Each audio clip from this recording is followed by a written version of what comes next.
4, we take a different angle on the week's biggest news stories. The viewers and listeners set me some absolutely mad challenges to do. We tried to rehome a rescue dog, and yes, there's some other wacky stuff in there as well. I feel like I could take on the world. Well, that's that Friday Night Feast with me, Patrick Christie's, every Friday, 7 till 9 p.m. on GBNews. Be there.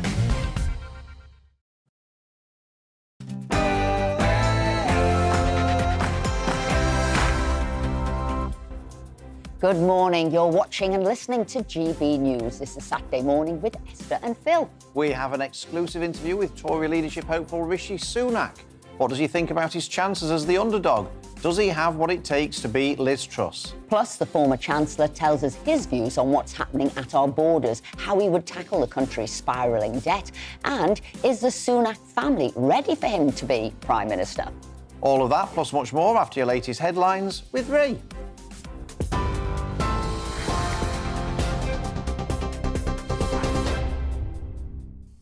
Good morning. Coming up to 2 minutes past 10, here's the latest from the GB newsroom. 12-year-old Archie Battersby, who's been in a coma since April, is due to have his life support withdrawn this morning. It's after the European Court of Human Rights said it would not intervene. That follows a High Court ruling that he can't be moved to a hospice. Our GB News reporter Ellie Costello has been following this case over the last 3 months. Ellie, it's a sad day for the family.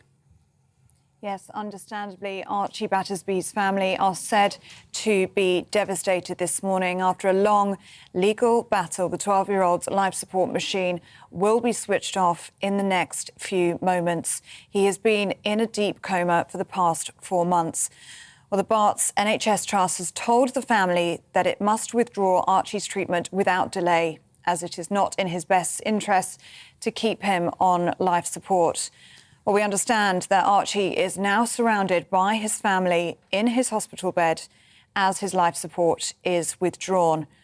On Friday, the judge in the High Court says she was happy that the hospital's plans were dignified and peaceful, and she added that moving Archie to a hospice at the late stage carried significant risks. The legal avenues were exhausted after the European Court of Human Rights refused to intervene. The judge said in the High Court that Archie's family showed unconditional love and dedication, and she described it as a golden thread that runs through this case. Archie's mum, Miss Dance, said, "I have done everything that I promised my little boy I would do." Ellie, thank you very much. We'll bring you more on this story as we have it first here on GB News. To other news now, and Rishi Sunak has told GB News that he believes political correctness is getting in the way of Britain tackling grooming gangs. In an exclusive interview, the former Chancellor pledged to create a new task force to tackle the issue and a new life sentence for those found guilty of the offence. And you'll be able to see the full interview here in the next few minutes with Philip and Esther. Liz Truss says she would help people with the cost of living crisis by lowering taxes and not by giving handouts. Speaking to the Financial Times, the Foreign Secretary said she would look at what more can be done to help with rising fuel bills, but would do things in a conservative way if she becomes the next Prime Minister. On Thursday, the Bank of England warned the economy now faces the longest recession since the financial crisis. The Transport Secretary plans to treat killer cyclists the same as motorists by introducing a death by dangerous cycling law. Announcing the plans in the Mail Plus, Grant Shapps said it will close a legal loophole, which currently means a cyclist who kills a pedestrian can only be jailed for 2 years. Mr Shapps also criticised what he describes as a selfish minority who believe they are immune to red lights. The NHS 111 service have warned of delays due to a computer system outage caused by a cyber attack. It's affecting the system used to refer patients for care, including the dispatching of ambulances and emergency prescriptions. There's indications that the issue may not be fully resolved until next week. This is GB News. We'll bring you more as it happens. Now let's get back to Esther and Philip.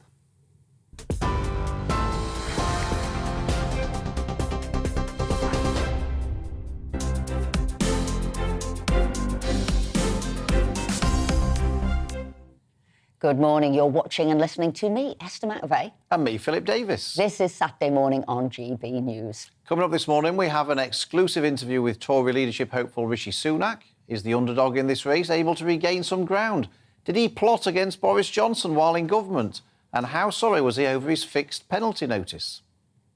Talking about what I believe in. I'm talking about my vision of what I can do for the country, and actually wherever I'm going, I feel that people are open to hearing that message, and I'm making good progress. Boris is the guy who gave me the job that I love doing, and I'm very grateful to him and always will be that he did that. I think he's one of the most remarkable people that I've ever met, and he was the only person who could have broken that Brexit gridlock, the only person who could have delivered that unbelievable majority for us. But look, it got to a point where, for me, it was just too difficult to carry on. And that was a combination of economic policy, where he and I clearly had some differences. I'm sorry about the fine. And as you mentioned, kindly, Philip, the reason I was there in the room was there for a COVID meeting, as I was at least once a day, every day, trying to work on things like furlough and getting the country through it. But look, when I got it, I did struggle. I struggled with what to do. And part of me thinking through it was me speaking to the Prime Minister. All that and more on Saturday Morning with Esther and Phil.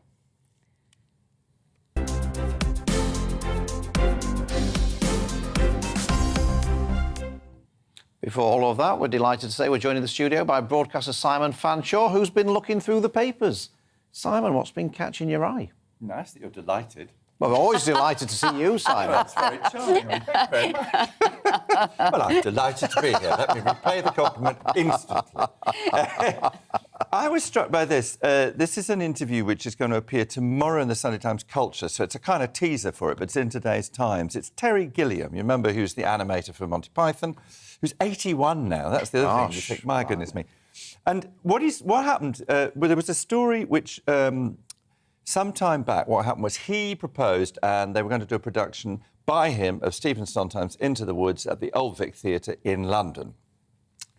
And what happened was, the reason I noticed this is that you may remember that I wrote a book, and I wrote about the Old Vic in this, because when Kevin Spacey was the artistic director of the Old Vic, and he's just come back to the UK to face the allegations that were then made when he left in 2015, the Old Vic went through, I thought, a very good process, in which they set up a kind of reporting system, if you like. Not a reporting system, more like a safeguarding system for staff in the theatre called the Guardian system. And I was very impressed by it, and I thought, this is terrific. What seems to have happened, though, is that actually that's now rather transferred power, it seems to me, to a much smaller group of people in the theatre. So what happened was that Terry Gilliam, who is not somebody who is reserved about his opinions, said two things, really. I mean, one is he talked about Me Too movement, and he said there was a kind of fallout from the Me Too movement, which meant that actually there were men who were suffering, if you like, without judgment. In other words, it was enough to make the accusation and whatever. And he also made some slightly injudicious comments about the victims of Harvey Weinstein. He did, by the way, say, well, Harvey Weinstein was a monster, but that didn't get reported. So that, and then he made some comments when he was told that, you know, the whole thing about self-identification, and then he made a sort of rather silly joke about, you know, identifying as a black lesbian. Anyway, the point about it was that he crossed those lines that people don't like you to cross at the moment if they're that sort of person. And so they stopped the production. They just said, right, well, that's it. So we're not having it. And so and the row started. It's now happening at Bath in about a week's time, I think. But everybody knows what Terry Gilliam was all about. I mean, this was the guy in Monty Python. He's brought us films like Brazil, you know, what was it, The Advances of Baron von Munchausen. He's brought us all of these irreverent sort of films. He was somebody who always poked fun or saw things the other way around. They must have known that's what he's about. He challenges, he questions, he mocks. Well, that's the thing, he mocks. And I think the thing for me that I find aggravating about this is this idea that if there's one thing that somebody says, then you have to not like all of them. In other words, this kind of weird idea at the moment, the way we get on is through total agreement. My proposition in life is the way you get on is by disagreement. In other words, you know, if you disagree with people and you set up that, I call them safe spaces that are safe for disagreement, not from disagreement, you know. And so I find this idea of total agreement. I mean, for instance, if I don't know, you know, if you're married, you two, if you had to live your lives in total agreement, you'd never go to the movies. Well, we do as it happens, Simon, because whatever Esther says, I just go, I agree with. No, but and I find that works quite well for us. But, Phil, to be perfectly fair, that's a kind of supine approach to life, isn't it? And lacks agency. It's also not true, Simon. It's just for the cameras out. But if somebody tried to tell you, because you will be going to the Edinburgh Festival, you're putting on a show, if somebody all of a sudden said to you now, because you've written the book, The Power of Difference, the fact that you like people to be able to challenge one another, and they said, so we're just going to cancel you now, you're not going to be able to have your show. Well, it would be unfortunate if they tried to do that. But I have realised, actually, it's a strange difference between what I do at work when I'm doing the diversity stuff. So what I spend all my time doing there is trying to get people to disagree, express their opinions, disagree. And you watch this exchange of ideas and you get a wonderful, warm feeling, I do, of knowing that I'm right. Because one of the problems with dialogue, of course, is that everybody wants dialogue as long as in the end you agree with them. So the show's kind of exploring that, really. But it is this idea that I don't understand how people can live their lives with total agreement. It seems to me kind of a sort of a weird utopia, you know? No. Why can't people just go to things they want to see and not go to things they don't want to see and leave it? And also, too, if you have an opinion about something, I mean, will that be in any way related to the show that he's putting on? I don't know. I don't think so. But go and see it if you're in Bath, because it will, I'm sure, be wonderful. Now, did you know, Simon, it's National Mustard Day today? I bet that passed you by, didn't it? It's always International Something Day. It's National Mustard Day today. Page 34 of The Sun.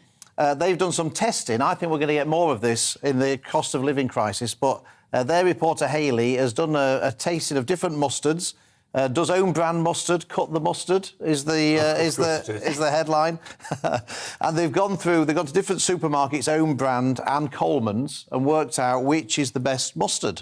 Blind tasting. Blind tasting. And would you believe it? The best mustard is called Bat's English Mustard, which also happens to be the cheapest, and is on sale at Lidl. 40 pence for 180 grams is the best mustard. Just to let you know, Coleman's mustard is £1.65 for a smaller bottle. And so I think that during this cost of living crisis, I think we're going to see more of these things and more encouragement for people to try supermarket own brands. I'm a big fan of supermarket own brands, apart from baked beans. You've got to have Heinz baked beans. One of the most extreme luxuries that I ever saw was in the window of a jeweller's in London, where you can buy, you know the whole thing, if you're very, very smart, you don't put the bottle on the table. Yeah. But you can buy a silver top to a Coleman's mustard bottle, so that you put the bottle on the thing, but it's actually got a solid silver top. We all need one of those. Must have cost hundreds of pounds. How have I got through my life without it? Well, the one I'm talking about, and it's a group of stories, a couple from the Mail about Jeff Bezos there, and also one about influencers all taking sort of expensive flight, with their own personal jets, and also a story from the Times, which is about photoshopping, because really this is about exposing people in a way. They're saying one thing, but doing something else. So the Bezos story, Jeff Bezos, the CEO of Amazon, there he is going all round, out and about, flaunting his wealth, as it were. He has £137 billion of the private wealth, but he's only giving the staff who work for him a 35p increase from £11, 10 pence to £11.45. So they're all up in arms and walking out. Then you've got these influencers, Kim Kardashian, Taylor Swift, Oprah, telling people, think about the climate, think about climate change, and all of them have done over 50 flights on their own personal jets, of which that per hour is putting out what most people, carbon dioxide, would do in a whole year. And finally, people who are influencers saying they look like this when really they don't, they photoshopped it. So I'm just looking at this world now of transparency and people saying, do you know what? You're saying one thing, you've got a big platform, but actually this is not what it's about. And I'm wondering now, is now the era, maybe the cost of living era, when we look at people and we say, my goodness, you're saying one thing, but reality is your life is something very different. It's interesting what judgments people make about the amount of money that other people have got. So it struck me this, so you know, you're MPs, you get given a hard time for earning, I don't know what you earn now, but whatever it is, you get given a hard time. Oh, it's disgusting, MPs are paid X, Y, and Z.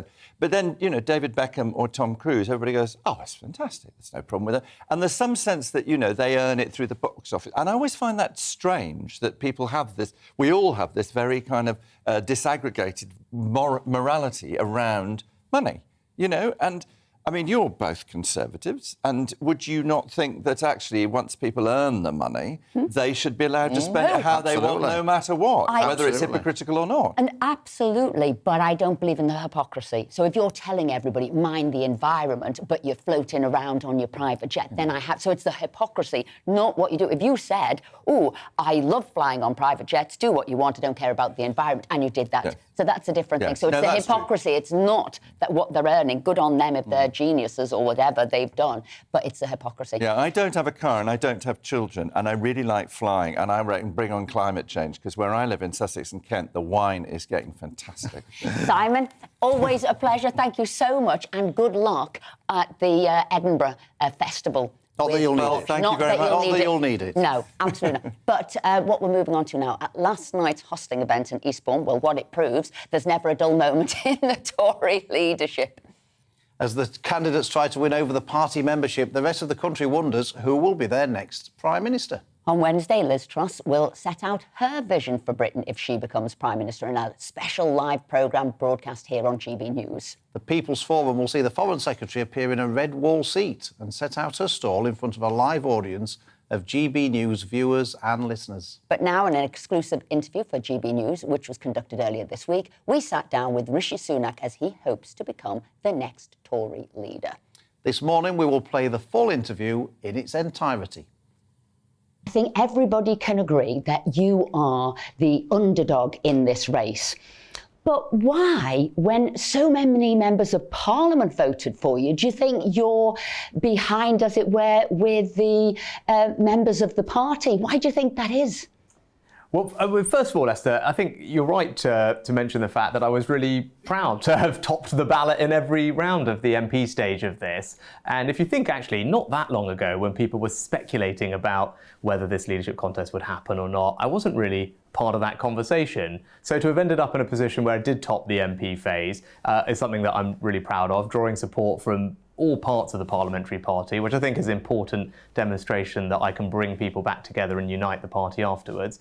But look, when it comes to this next phase, I'm out and about across the country. I'm talking to lots of members. I've spoken to a few thousand just in the last couple of days. And I'm getting a really positive reception where I'm going, and I'm enjoying having those conversations with our members. And I think the race is closer than it might appear in the newspapers. Well, I was going to say that the YouGov, the Con Home would have you behind. So are you going to benefit from the ballot being late going out? Could you come back? Well, you know, there's no point in me worrying about the process of these things. What I'm focused on is just getting out and about, talking to as many members as I can across the country, as you said, which I'm thoroughly enjoying. It's a real privilege to be able to do that. And I'm talking about what I believe in. I'm talking about my vision of what I can do for the country. And actually, wherever I'm going, I feel that people are open to hearing that message, and I'm making good progress.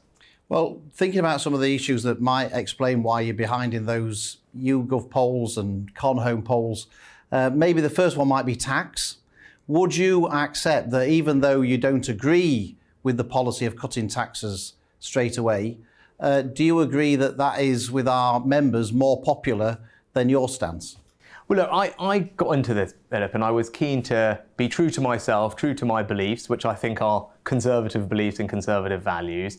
And I appreciate that that's probably not the easiest message for people to hear, but I think it's the right one. And look, we just, recently had a report from the Bank of England, everyone saw it, and the clear and present danger to our economy is inflation. I think that's obvious, and I think the Conservative Party needs to recognise that. And I've been saying for a while that that should be the number one priority of the new Prime Minister and the new government to tackle. And I'm worried about plans that suggest pumping tens of billions of pounds of borrowed money into the economy and be complacent about the risks that might cause to making the inflation problem worse and last longer. So even though it makes my life a little bit more tricky, I think that's the right approach. I think it's the responsible approach. It's the conservative approach. It's what I believe Margaret Thatcher and Nigel Lawson did back then and would do again. Now, you made a policy this week about tackling extremism and wanting to do more about that. I just wondered whether or not that would include doing more to tackle some of the grooming gangs that we see in our towns and cities across the country, Telford, Rotherham, Bradford, where my constituency is. What can you say to people in those areas about what you do to try and make sure that we clamp down more on that kind of stuff? Yeah, I have two young girls who are 9 and 11, and I think for too long we just haven't focused on this issue, Philip. And it's a horrific crime that is affecting actually not just girls in a few places. It's far more pervasive across the country than actually we all realise. And we all know the reason that people don't focus on it. It's because of political correctness, and they're scared of calling out the fact that there's a particular group of people who are perpetuating these crimes. And I think that's wrong. And I want to change that as Prime Minister. So what I've said is we'll have a new task force at the National Crime Agency that's focused on this. We will have a requirement for police forces everywhere to prioritise this. I want to make sure that all police forces record the ethnicity of those involved, which currently is not done because people don't want to do that. And I want to create a brand new life sentence for those involved in grooming with very limited options for parole, because I'm not going to let political correctness stand in the way of tackling this absolutely horrific crime. I want to call it out for what it is, and I want to tackle it properly, because when you read about it, it's awful. And I have two young girls and I feel this very personally, but a Conservative government should be not letting political correctness stand in the way of keeping people safe, and that's what I want to do. Well, for some reaction to what Rishi Sunak has said there, we're joined in the studio by the political editor for the Express Online, David Maddox. David. Hi, Esther. What did you make of what Rishi said about the grooming gangs? Well, it's good to see a leading politician take the issue on head on, actually. It's been one which, frankly, the main parties, with some honourable exceptions, have avoided for way too long. And we can see, actually, for years and years, the problem's been allowed to grow. And, across towns, right across the country. I mean, it's shocking. It's horrific, actually. And, I think really, him talking about his daughters, how he would feel, is quite a powerful line on that. And actually more people should think about, how they would feel if it was their children involved. I mean, this hasn't really come up in the leadership contest so far, has it? I mean, these issues are things like, we've got bogged down in tax and when to cut tax. I mean, there doesn't seem to be actually much difference between Liz Truss and Rishi Sunak in many respects. It's just a question of when you cut taxes rather than whether you cut taxes or not. But this kind of thing, I think, do you not think it's sort of quite important to lots of people in the country, yet never seems to be mentioned in the political world? I think a whole load of issues have, frankly, been largely ignored in this leadership debate. And the tax question is an important one. And actually, I think you're slightly wrong. I'll disagree with you slightly on there. I think there is quite a big difference between the two. And the two, I noticed in your interview, I was reading the transcript of your interview, both of them are really trying to frame what conservatism is, and they're trying to base it around this economic view. But you're right in the sense that there is a lot more to it. I mean, we don't hear an awful lot about housing issues, which is enormous for people as well. We don't hear an awful lot about transport. I think that's coming up later on. And a lot of it's because they're not asked the questions. My very first question to him was, you're behind in the polls, whether it's a Con Home poll, whether it was a YouGov poll, and what was he going to do? Because at the moment, some people are saying, should he carry on? If she's got this unassailable lead, shouldn't he just stand back and not actually carry on with the competition? He sort of breezed through it. No, I'm out and about. It's important I see all the people. But what do you think? It's important they finished off. Remember the time Andrea Leadsom and Theresa May? Andrea Leadsom didn't bother to carry on, and then we had this sort of crowning of somebody. But I think you're finding out more as the weeks go on, the mistakes they've made, what they've got right. But what do you think? Should he drop out and go behind Liz, or carry on to the end? He should carry on to the end, absolutely. The worst thing that could happen is another coronation. We had one with Theresa May, and it was a disaster. And I don't think the members of your party would accept it. I mean, we're already getting a lot on this Bring Back Boris campaign because the members are so angry that MPs got rid of Boris without referring to them. And I think if there's a coronation of a leader, even one who's supposedly well ahead, it just wouldn't be accepted and wouldn't last long. David, thank you very much. We'll come back to you as we go through the rest of the interview throughout the show.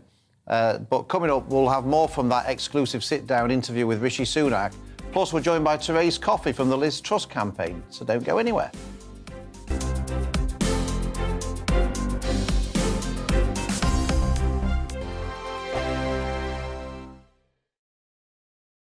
We are GB News. We're right across this great nation.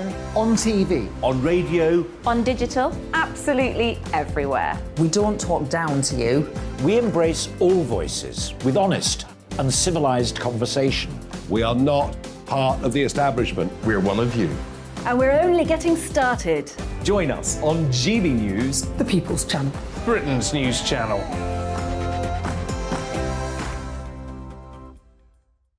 Hi there, it's Stephen and Anne.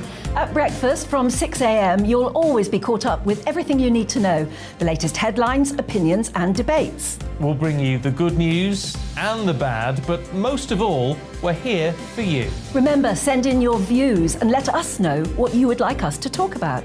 That's because we're your news channel. And every morning at 6 a.m, it's breakfast on GB News.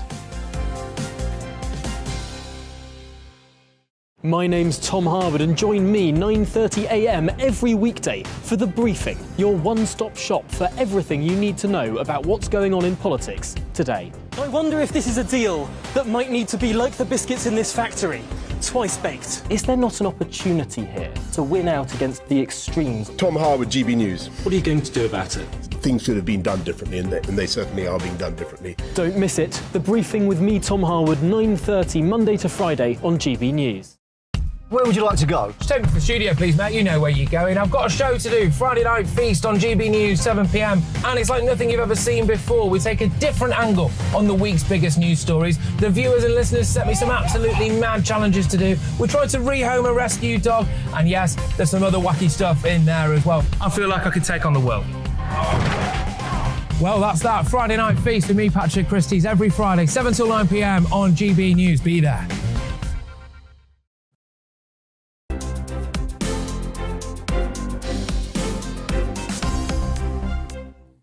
Welcome back to Saturday Morning with Esther and Philip. Before we delve into our exclusive with Rishi Sunak, part 2, we're pleased to say we're joined by the chairman of Liz Truss's campaign, that's Therese Coffey. So, good morning, Therese. Are you here with us? Hopefully we'll get her up in a second there. So, yes, here she is. Hello, hello, hello. Worth waiting for, that's all I can say. Now, without doubt, Liz's campaign has definitely got off to a flying start. But, if anything, there was some missteps last week, weren't there, with the announcement of the regional pay boards, and then as you cancelled it, and it was the fastest cancellation of a policy ever, take credit for that, but then it was announced that it was willful sort of misinterpretation of what was said, which that wasn't the case. So how do you get past that, really? Well, I think we keep focused on Liz's positive vision for the country. This is about unlocking aspiration. And very clearly, heading into a recession, we cannot just say that's inevitable. We have to, dare I say it, reverse, take a change in direction. And that's what she set out with her bold economic plan. So as we are wanting to tackle inflation, working in partnership with the Bank of England, clearly there's blue water in this regard, and that Liz wants to cut the taxes, cut the corporation taxes, so we can get that investment and have true levelling up right around the country, getting spades in the ground and getting on with activity instead of, dare I say it, the manana culture, which sometimes persists with the orthodoxy of the past.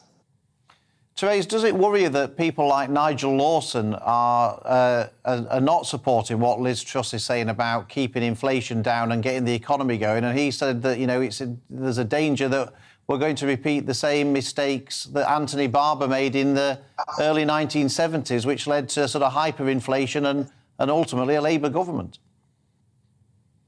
No, I don't think there is. In this difficult time, we've got record or close to record unemployment. There are still many vacancies in our economy. And instead of penalising people with putting payroll taxes up or trying to take more corporation tax from businesses who want to invest and grow, it is about changing course. The Build Back Better economic growth plan that has been in place for the last 18 months just hasn't worked. So it's time to recognise that with all the challenges that we face with inflation and what the Bank of England is forecasting on a worse recession than I think I've been briefed that might be the case, we need to change course. And that's by being pro-business, pro-entrepreneur and unlocking people's potential. So it's accelerating the elements we need to do, getting rid of these unnecessary regulations that are holding back long-term investors. And we need to act more quickly, which is another example of Liz bringing forward when she wants to see redundant EU regulations drop next year, not in a few years' time. I just wanted to ask you about Liz's policy of relaxing the immigration rules for seasonal fruit pickers. Some of our viewers might say, well, hold on a minute, we've got, I don't know, you're the Secretary of State for Work and Pension, so you can tell me, we've got so many people in this country who are unemployed, doing absolutely nothing, claiming benefits. Why are we getting more unskilled labour from abroad to do jobs that people in this country could do if they sort of just got off and that, that you as the Secretary of State should be getting people in this country to do those jobs, not bringing in more people from abroad? Well, actually, our job centres are bringing people, whether it's in Kent or East Anglia, in connection with our farmers and others and processing plants as well. Some of these skills that, say, the poultry industry want, plucking turkeys at Christmas, in order to be productive, they're actually quite highly specialised skills.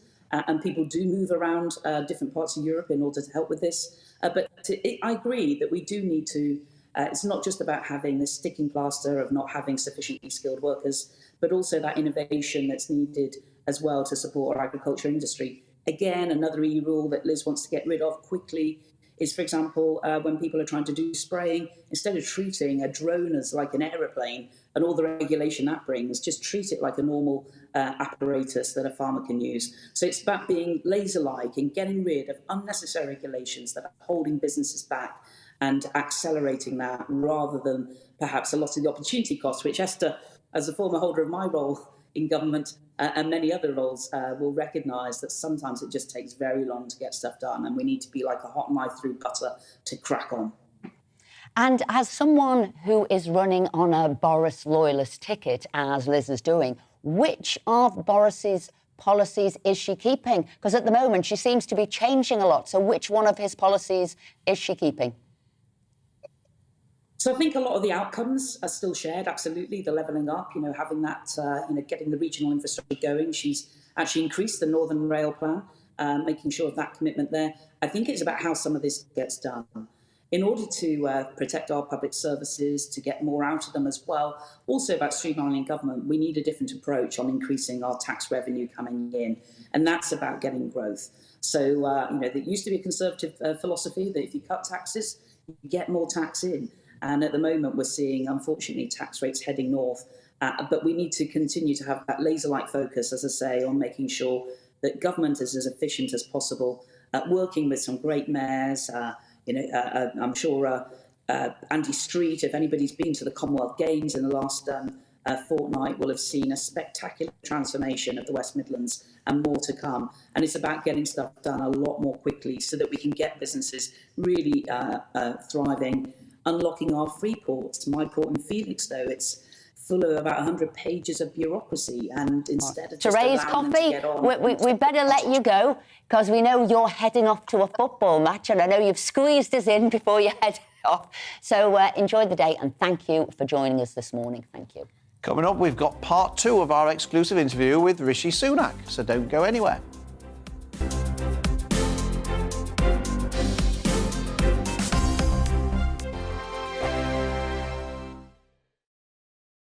We are GB News. We're right across this great nation.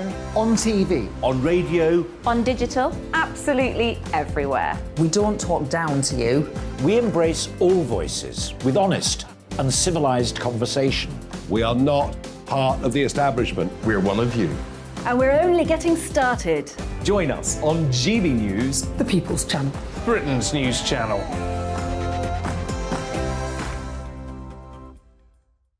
Hi there, it's Stephen and Anne. At breakfast from 6 a.m, you'll always be caught up with everything you need to know, the latest headlines, opinions and debates. We'll bring you the good news and the bad, but most of all, we're here for you. Remember, send in your views and let us know what you would like us to talk about. That's because we're your news channel. And every morning at 6 a.m, it's breakfast on GBNews. My name's Tom Harwood and join me 9:30 a.m. every weekday for The Briefing, your one-stop shop for everything you need to know about what's going on in politics today. I wonder if this is a deal that might need to be like the biscuits in this factory, twice baked. Is there not an opportunity here to win out against the extremes? Tom Harwood, GBNews. What are you going to do about it? Things should have been done differently, and they certainly are being done differently. Don't miss it. The Briefing with me, Tom Harwood, 9:30 Monday to Friday on GBNews. Where would you like to go? Just take me to the studio, please, mate. You know where you're going. I've got a show to do. Friday Night Feast on GB News, 7 p.m. And it's like nothing you've ever seen before. We take a different angle on the week's biggest news stories. The viewers and listeners set me some absolutely mad challenges to do. We tried to rehome a rescue dog. And yes, there's some other wacky stuff in there as well. I feel like I could take on the world. Well, that's that. Friday Night Feast with me, Patrick Christie's, every Friday, 7 till 9 p.m. on GB News. Be there.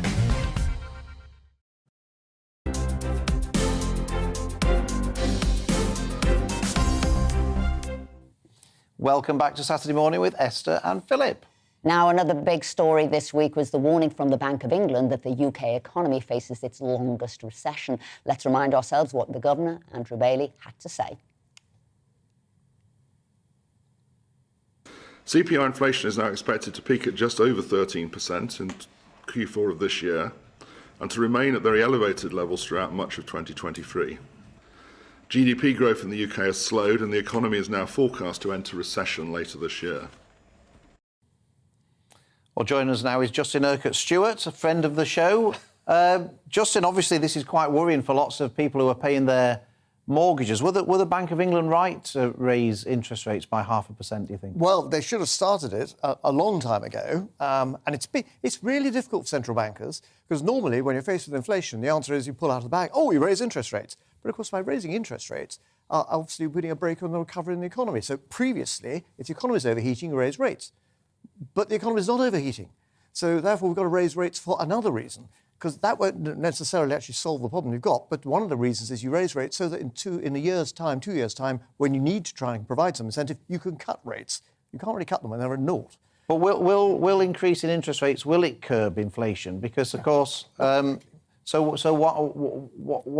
do it now when, I mean, it seems to me all it's going to create is an economic downturn. And as you say, the inflation's not being caused by a consumer boom. It's caused by high energy prices, which are impervious to interest rates. But this is the problem. So you look at the sort of economics GCSE book. It sort of says if you've got inflation, you put interest rates up. That's the dogma you do. We're actually thinking through what that actually means. It's different this time. And rather than listening to the Governor of the Bank of England doing a passing impersonation of Private Fraser out of Dad's Army, hey, you're all doomed, is actually to say, actually, we're not all doomed. Yes, it's going to be a tough time. Yes, there is going to be a slowdown, but put things into perspective. But now is the time for some initiatives to realise, because you've actually got the economy is still growing, but you've got this we're in this position because of external forces as much as anything else, those external inflationary issues, which we can't directly affect. What we need to be able to make sure is domestically the economy is still kept going by confidence with the consumer. And that's really difficult when you're actually seeing that all of us being affected by the power raises, power cut. And it's not going to just affect the poorest. This goes into the middle class, now right into the bits that really the Tories need to have voting for them. So you've seen what both of the Conservative leadership contenders have said. Which way do you think we should go? Do you think either have got it right in what their analysis of the situation is? I'm afraid I dislike what I've seen so far from both of them, because they're little ideas and snippets. You know, you give me 3 bits of the jigsaw. That doesn't actually give me a great deal of encouragement if you actually know what the rest of the jigsaw looks like. Where is your plan, which actually logically links together? And also, where are the initiatives to say, look, it is different this time, what can we do? We need to be able to make sure that people have access to funds and support to get them through this, particularly those at the weakest end of society. Those at the broadest shoulders should be asked to take more, but don't just tax them more, make it creative. One of the issues could be a quid pro quo. You give us money for 2 years at a high, if you're earning an awful lot of money, or we will give you a break on, say, capital gains tax or a break on inheritance tax or something like that. So it's seen to be fair, and you're thinking outside the usual box. It's not inflation, put interest rates up. Come on, guys, you can do better than that. They need to have a word with you. Delighted you've been on the show with us to give us that insight. Hopefully they're watching and listening, and who knows, they could steal your ideas. Justin Urquhart, Stuart, thank you very much indeed for joining us today. Now for part 2 of our exclusive sit-down with Rishi Sunak. In this section, we explore the former Chancellor's relationship with Boris Johnson and whether he plotted against the Prime Minister. One of the criticisms that people make of your time as Chancellor is that we had the highest burden of taxation in 70 years, something that people would say isn't a very conservative thing, that Tax Freedom Day this year was on the 8th of June, whereas back in the 1990s it was early May.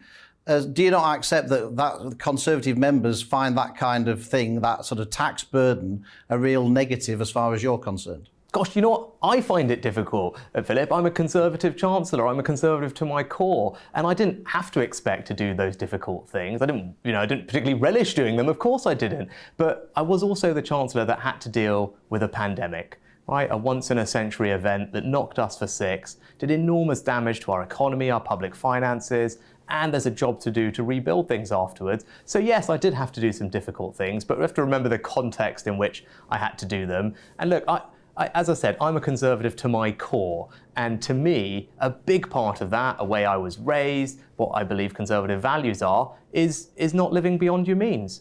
It's making sure that you are paying for the things that you're spending on, and that's my approach to the economy as well. And I do think it's reasonable that we don't just rack up bills on the country's credit card and then pass them to our kids and our grandkids to pick up. I don't think that's conservative. And right now, given where inflation and interest rates are, I don't think that's responsible either. Do you accept that we are, as a country, we are overspending rather than the fact that we're undertaxed?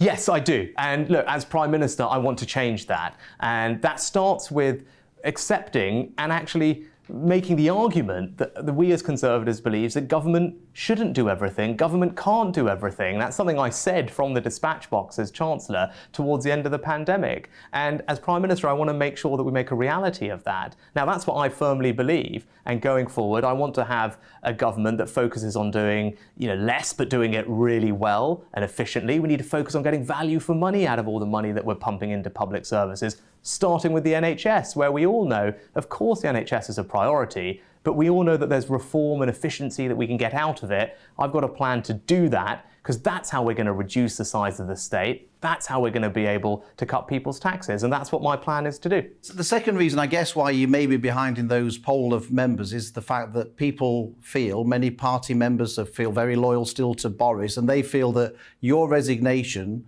precipitated his downfall. Do you understand why so many of those members feel angry with you about that? Yeah, I completely understand that. And look, it was a really difficult decision for me to make. And, Boris is the guy who gave me the job that I love doing. And I'm very grateful to him and always will be that he did that. And it was a real privilege and a pleasure to work very closely alongside him for 2 and a bit years. And I'm proud of all the things that we achieved together. And as I said, I think he's one of the most remarkable people that I've ever met. And he was the only person who could have broken that Brexit gridlock, the only person who could have delivered that unbelievable majority for us. And we should all recognise those achievements.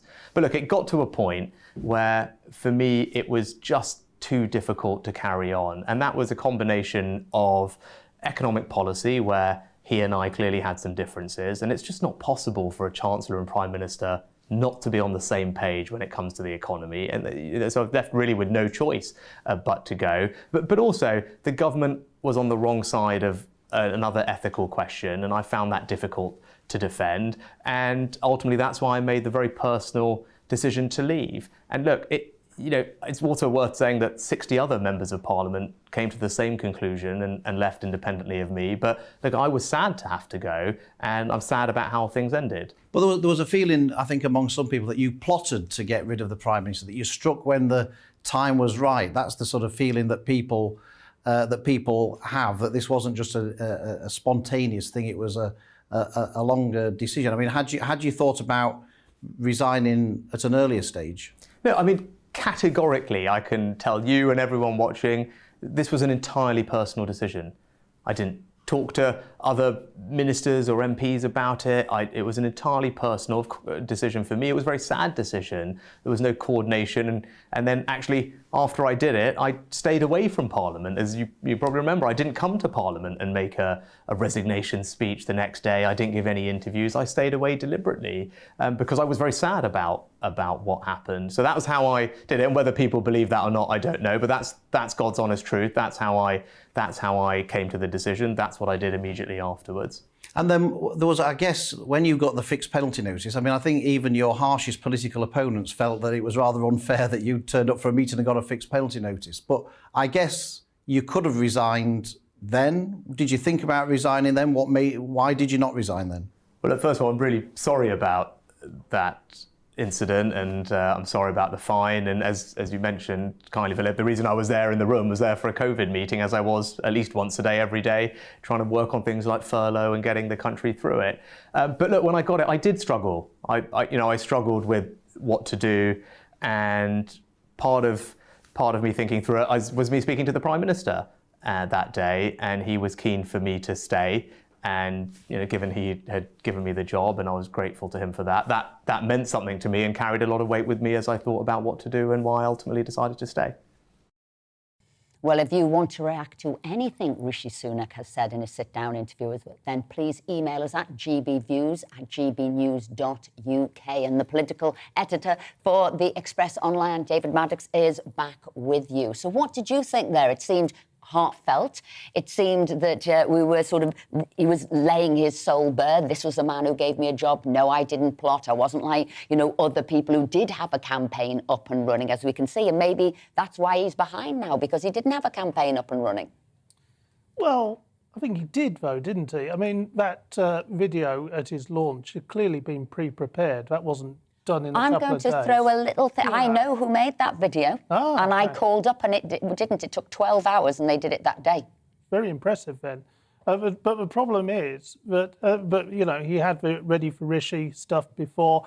I mean, the trouble is that people just don't believe it, whether it's true or not. I'm not accusing him of not telling the truth, but people just don't believe it. And importantly, members in the party don't believe it. We're seeing lots of never Rishi stuff, and it's which is in many ways unfair, because he wasn't the only one to resign. He wasn't the only, but there is this feeling that this narrative really that he was plotting, that he was preparing, and that he was ready to launch a campaign, which he was. We saw they all were, though, weren't they, David? They all were. Well, I mean, that's it. I mean, we saw in the paper this week. I'm I think not it was sure Liz Truss was, actually. Well, in the Independent this week. As much. In the Independent this week, we read about Fizz with Liz events last year at 5 Hertford Street for MPs. Is that not campaigning for a forthcoming leadership election? It is, and actually the whole kind of building up of Liz's image, I can safely say, was definitely a preparation for a leadership. But it was interesting that she seemed to be more caught flat at the start of the leadership contest. I'm not sure she was as ready to press the button as he was. What do you mean by that, David? Do you mean she didn't get the votes from the MPs in the House? Exactly. It wasn't as But is that because the campaign wasn't running, or is that because the MPs in the House view it differently? You would know that better than I would, actually. But I don't know. Everybody comes and tells you what's going on. I'm a kind of agony aunt in Portcullis House, actually. But it's, I think, I mean, yes, a lot of them were certainly preparing in different ways, because the writing had been on the wall for some time, and it wasn't just over Partygate. But it struck me that Liz Truss's campaign was not as prepared to press the button and launch. It didn't have the MPs to come out straight away whereas Rishi certainly did. It's one of the reasons that Rishi Sunak was ahead in every round, because he had that cohort of MPs ready to go. It was interesting as well, when he resigned, she had just gone into the air to go over to Indonesia, I think. So it was bad timing there. She had a much slower start, and you could see it in a way in her demeanour. I mean, the whole start of her campaign was lacking in energy and flat, and she almost lost it. Of course. Just in a word, if Liz does win, which seems highly likely from everything that we've seen, do you think it will be down to the fact that Rishi was seen to have killed off Boris? Do you think that will be the single biggest reason why? I think it's two reasons. I think it's that, and that has caused, rightly or wrongly, as I say, that has caused a lot of bad blood within the party and amongst members. But I think it's over the tax issue and the fact that he put taxes up, and that, again, you know, I think this is addressed later, but, you know, his family avoided tax at the same time. That went down very badly, and in fact, that was going down badly before the alleged assassination. Well, we'll come on to his family in a later clip from the interview. David, thank you very much, and thank you for joining us. Now, it may feel like it's been going on for 6 months already, but the Tory leadership contest still has a way to go. But what exactly is the process that our two leadership hopefuls still need to face in order to be crowned Prime Minister? To help us explain what will happen, we're pleased to be joined by co-chair of the Conservative Party, Andrew Stevenson. Hello. Here you are. So go on, tell us how it's all going to pan out, what's happening next.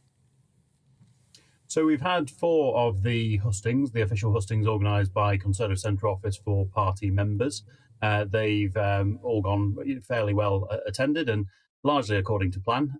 We have another round of hustings to come. So we've got another 8 hustings now taking us through. So next week we'll be up in Darlington, and then we'll be up in Scotland and across to Northern Ireland, Manchester, other parts of the country, until we have the final hustings, which will be in London towards the end of this month before the ballot closes to party members.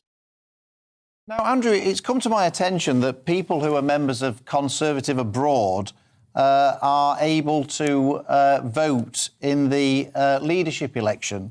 But it says to be a member of Conservatives abroad, you do not have to be a voter or a UK citizen, but you still are entitled to all the benefits of party membership, like I say, including a vote in the election of the party leader. Now, foreign nationals obviously can't vote in general elections because it would be wrong for them to be deciding who the government is and who the Prime Minister of the country is. So how can it be right that foreign nationals are allowed to vote in this contest when we're deciding who the Prime Minister is?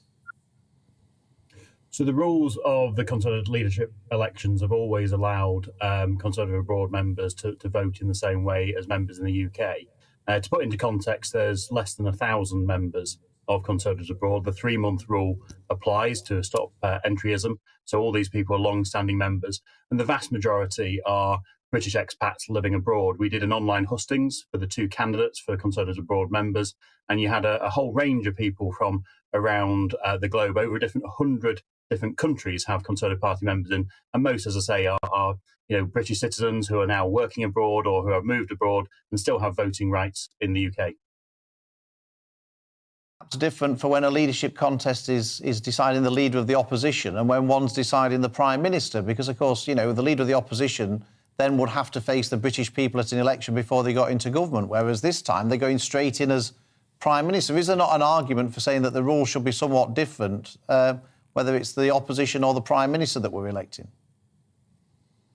Well, the members residing in the UK, we don't check whether they are entitled to vote in UK parliamentary elections. That's just, they just have to be resident in the UK to join the Conservative Party. And Conservative abroad is exactly the same rules. We don't ask them to prove their citizenship or prove their voting status. If we had to do that for all, members of the Conservative Party, that would become an incredibly difficult logistical task. And it's not something that the Labour Party or the Liberal Democrats do or any other party do. And as I say, Conservatives abroad as an organisation has less than 1,000 members. So in context, that's less than 1% of the electorate in this leadership election. Go back to the ballots being sent out, because it seems there was a little bit of a delay because the security services informed us that this vote could have been hacked. What actually went on? So, as you will appreciate, we work very closely with the National Cyber Security Centre and others to ensure that our members are able to vote as easy as possible, but also that the vote is as secure as possible. We took advice from the National Cyber Security Centre and others before we decided to proceed with this hybrid ballot, where members can vote online or by post if they wish. We've continued to take advice through the process.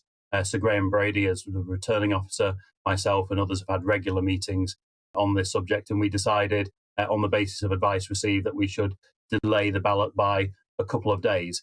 In context, we had already said that the ballot papers would be landing this week. They're still landing this week. They're just landing slightly later this week than had originally been anticipated.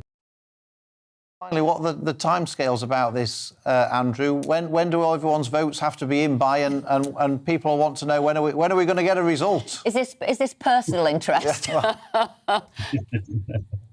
So 5 o'clock on the 2nd of September, the ballot will close, and then we will continue to verify the result and verify all the votes and ensure that everything is 100% accurate, and then the result will be announced on the Monday. So Monday, the 5th of September, we expect to be announcing the result. We haven't announced the time for that yet, but we will be announcing it probably around middle of the day on Monday, the 5th of September. Andrew Stevenson, co-chairman of the Conservative Party, thank you so much for joining us this morning. We really appreciate it. Thank you. And we've got views coming in here about what they think of Rishi. I've got Ruthie. I wouldn't want Rishi to be PM. He's been in government long enough to say all those things, but didn't do it. I thought he was too generous with furlough, and it's nonsense to charge £10 for missed appointments, those are the doctor's appointments being missed, another layer of administration to deal with. So that's Ruthie there. Cherie says Rishi is right, and the members have not got his great intellect, wisdom, experience and foresight to be able to see that he is right.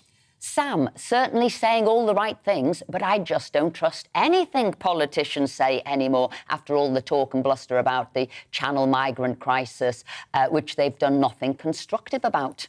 Marcus says he has extremely wide shoulders to cope with the current and incoming financial issues. Rishi has no idea what it's like and frankly doesn't appear to care. And Faris, Liz Truss needs to drop the net zero green agenda nonsense because traditional Conservative supporters are not interested in the green agenda. But Rishi needs to focus too. Both candidates feel like the worst of a bad bunch. So he's for neither of those. Maybe Faris was one of those people wanting Boris to come back. Who knows? But please keep your views coming in. I was going to say, Danny says, for many tax increases on top of inflation, energy and fuel increases, mortgages up will not be doable. We have millions in this country on the minimum wage. So, as I said, keep your views coming in. We want to hear what you've got to say. And stay tuned as we have more from our exclusive interview with Tory leadership hopeful Rishi Sunak.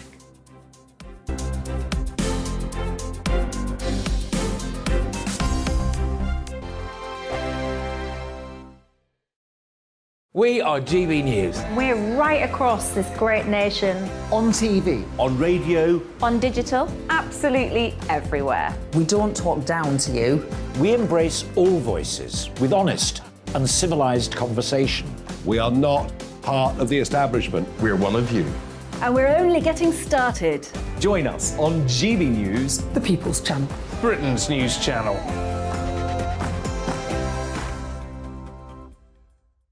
Hi there, it's Stephen and Anne. At breakfast from 6 a.m, you'll always be caught up with everything you need to know, the latest headlines, opinions and debates. We'll bring you the good news and the bad, but most of all, we're here for you. Remember, send in your views and let us know what you would like us to talk about. That's because we're your news channel. And every morning at 6 a.m, it's breakfast on GB News. My name's Tom Harwood and join me 9:30 a.m. every weekday for The Briefing, your one-stop shop for everything you need to know about what's going on in politics today. I wonder if this is a deal that might need to be like the biscuits in this factory. twice baked. Is there not an opportunity here to win out against the extremes? Tom Harwood, GBNews. What are you going to do about it? Things should have been done differently, and they certainly are being done differently. Don't miss it. The Briefing with me, Tom Harwood, 9:30 Monday to Friday on GB News. Where would you like to go? Just take me to the studio, please, mate. You know where you're going. I've got a show to do. Friday Night Feast on GB News, 7 p.m. And it's like nothing you've ever seen before. We take a different angle on the week's biggest news stories. The viewers and listeners set me some absolutely mad challenges to do. We tried to rehome a rescue dog. And yes, there's some other wacky stuff in there as well. I feel like I could take on the world. Well, that's that. Friday Night Feast with me, Patrick Christie's, every Friday, 7 till 9 p.m. on GB News. Be there.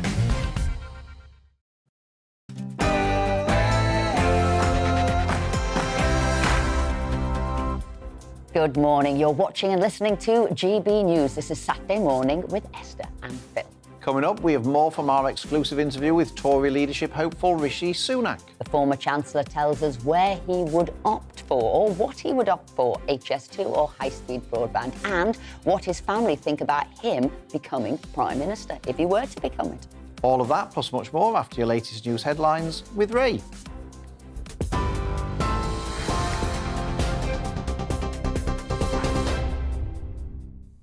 Good morning, it's 11 a.m. Here's the latest from the GB Newsroom. 12-year-old Archie Battersby, who's been in a coma since April, is due to have his life support withdrawn this morning. It's after the European Court of Human Rights said it would not intervene following a High Court ruling that he can't be moved to a hospice. Archie's parents are said to be devastated after exhausting all legal avenues to extend his care. Doctors treating Archie declared that he was brainstem dead, but his family wanted treatment to continue in the hope that he would recover. Rishi Sunak has told GB News he believes political correctness is getting in the way of Britain tackling grooming gangs. In an exclusive interview, the former Chancellor pledged to create a new task force to tackle the issue and a new life sentence for those found guilty of the offence. Liz Truss says she would help people with the cost of living crisis by lowering taxes and not by giving handouts. Speaking to the Financial Times, the Foreign Secretary said she would look at what more can be done to help with rising fuel bills, but would do things in a conservative way if she becomes the next PM. On Thursday, the Bank of England warned the economy now faces the longest recession since the financial crisis. Conservative MP Jake Berry told GB News he's backing Liz.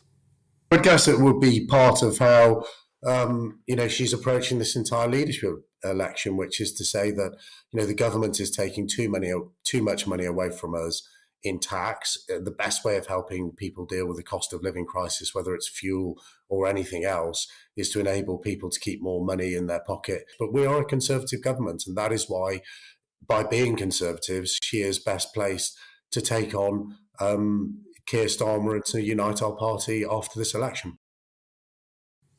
The Transport Secretary plans to treat killer cyclists the same as motorists by introducing a death by dangerous cycling law. Announcing the plans in the Mail Plus, Grant Shapps said it will close a legal loophole, which currently means a cyclist who kills a pedestrian can only be jailed for 2 years. Mr. Shapps also criticised what he describes as a selfish minority who believe they are immune to red lights. The NHS 111 service has warned of delays due to a computer system outage caused by a cyber attack. It's affecting the system used to refer patients for care, including the dispatching of ambulances and emergency prescriptions. There's indications that the issue may not be fully resolved until next week.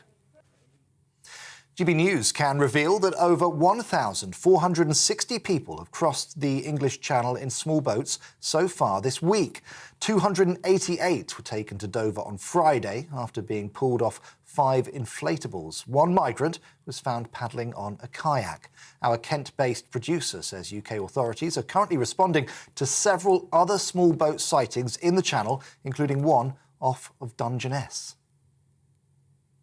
The Independent Office for Police Conduct is launching an investigation after a man was shot by police during a serious incident in Greenwich.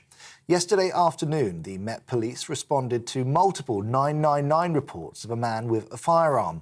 Scotland Yard say a weapon was discharged and the suspect sustained a gunshot injury, which is not believed to be life-threatening. Police say the incident was not thought to be terror-related. 9 rail companies are due to strike on August the 13th, including the London Overground, Avanti West Coast and LNER.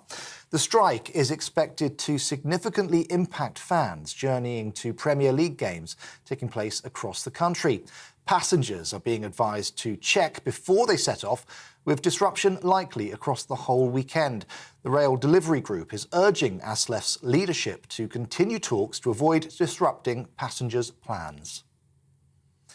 The Ministry of Defence say Russia's war in Ukraine is about to enter a new phase, with the majority of fighting shifting to a 217-mile front stretching from Zaporizhia to Kherson.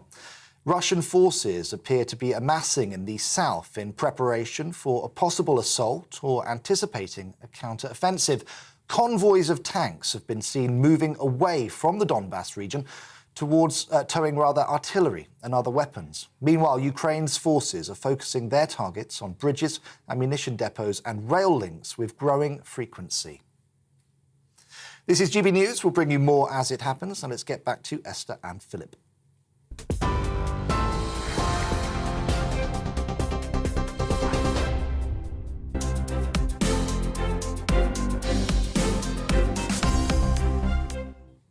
Good morning. You're watching and listening to me, Esther McVeigh. And me, Philip Davis. This is Saturday morning on GB News. Coming up this morning, more from our exclusive interview with Tory leadership hopeful Rishi Sunak. Would he impose another lockdown?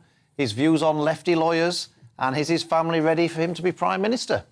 I think a blanket lockdown in the way we did it before clearly was far too blunt an instrument, as we discovered, and we learned as we went along that there wasn't the need for that type of blanket lockdown, and that's why over time we could find different ways to deal with this. Is we've got to change the definition of asylum. At the moment we use the ECHR, the European definition, and that is very broad. It's become broader over time. It's exploited by lefty lawyers for lots of spurious reasons to keep people here. So I think we should move to a different definition, another international standard. If that's not sufficient and we're still getting frustrated by lefty lawyers, then no option should be off the table, because we must have control over our borders. I love our country to bits. Our country did this extraordinary thing for my family and welcomed them here, allowed them to build a better life. I want to do that for everyone. I want everyone's kids and grandkids to be able to have the same amazing opportunities that I had. I think my plan is the right one to lead us into that future, to build a country and a society built on those values.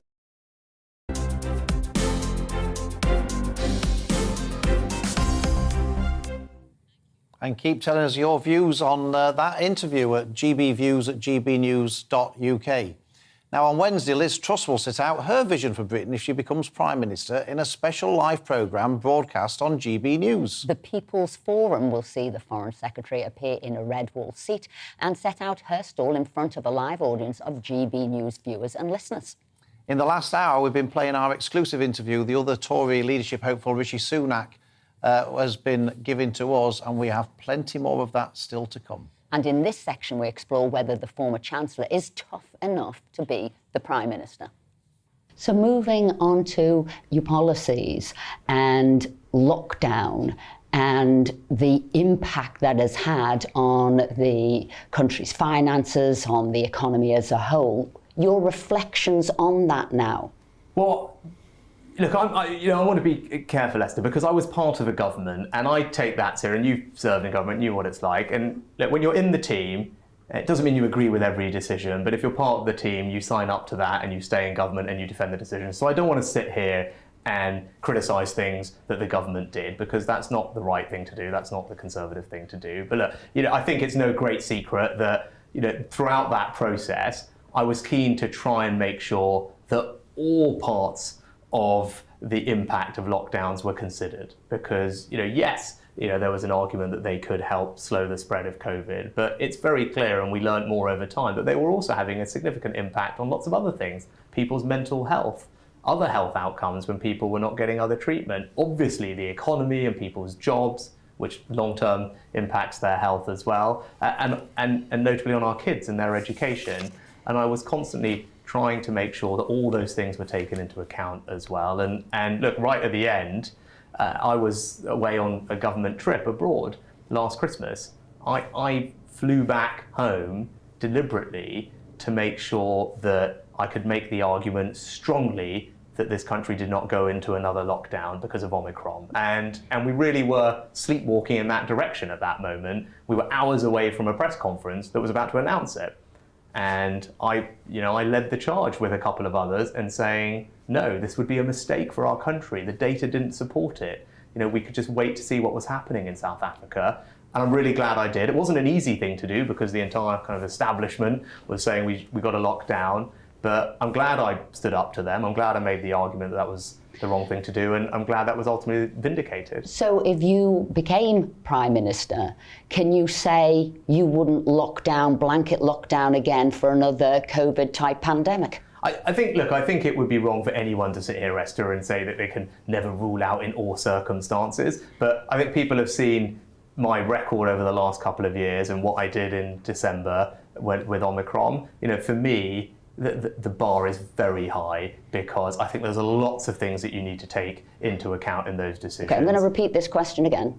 A blanket lockdown for a COVID-type pandemic. Can you say yes or no, you would or wouldn't lock down again? Well, I think a blanket lockdown in the way we did it before clearly was far too blunt an instrument, as we discovered, and we learned as we went along that there wasn't the need for that type of blanket lockdown, and that's why over time we could find different ways to deal with this. And actually for COVID, now we have vaccines and new antiviral treatments. It would seem to me highly unlikely that you would ever need to do a lockdown for a COVID-type pandemic because we already now have the protections which mean that it wouldn't be necessary to stop something very bad happening because we've got a bunch of protections now against COVID. So it seems to me highly, highly unlikely that you would ever need to do something like that.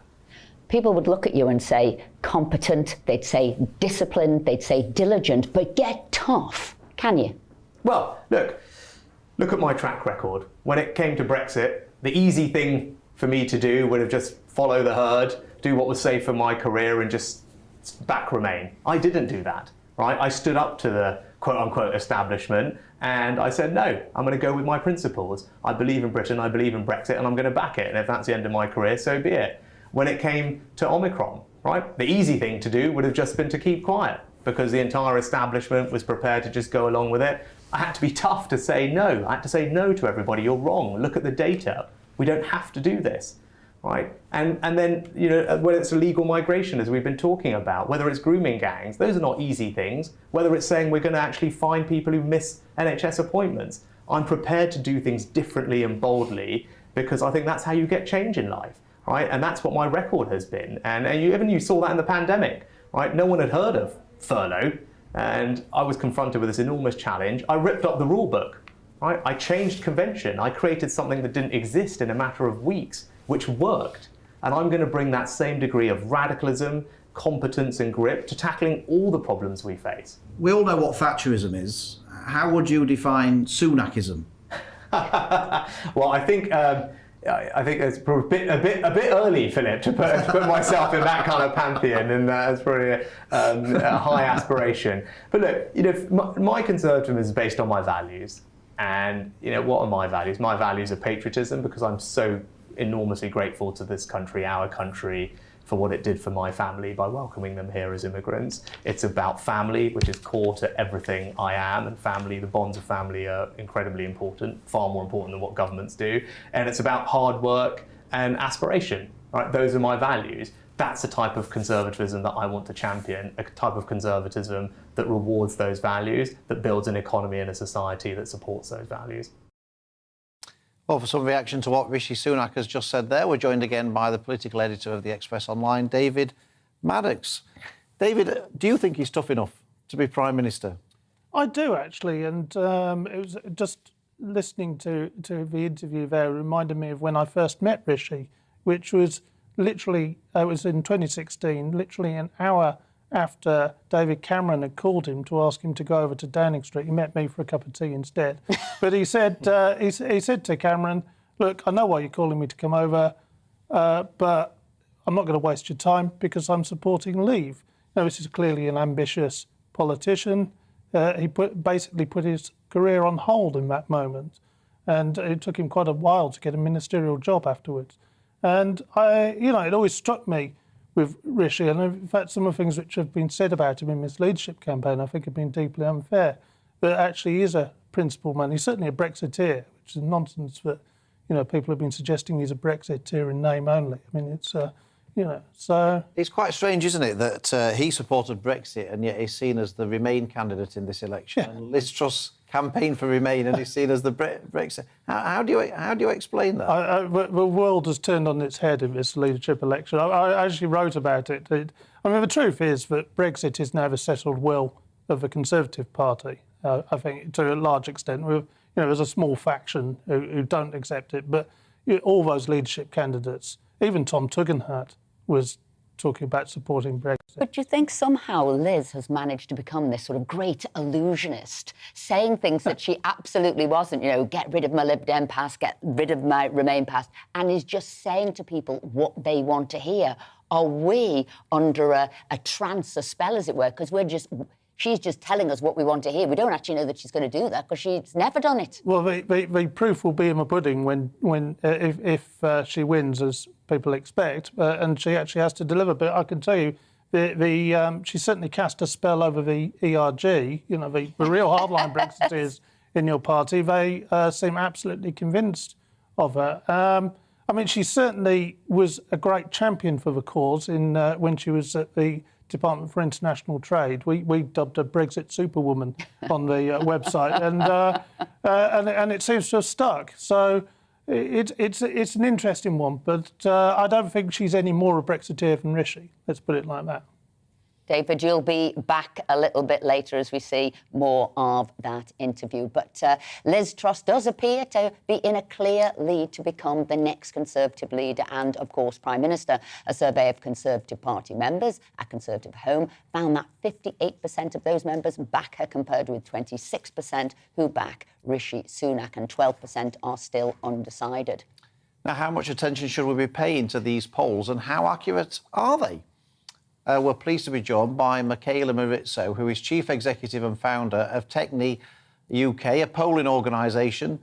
Now, we saw, it's been very interesting, the poll, thank you for joining us, the poll of the members of the Conservative Party, because, of course, I think YouGov had Liz Truss somewhere about 30 points ahead, and Conservative Home have had 25 points ahead. Your organisation did a poll, and I think, please correct me if I'm wrong, but I think you had Liz Truss 5% ahead of Rishi Sunak. What's the explanation for this massive discrepancy between polling organisations?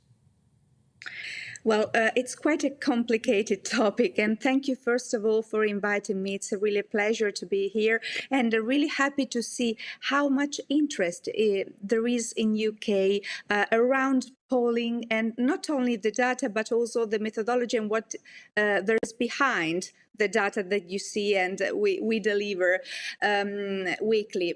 First of all,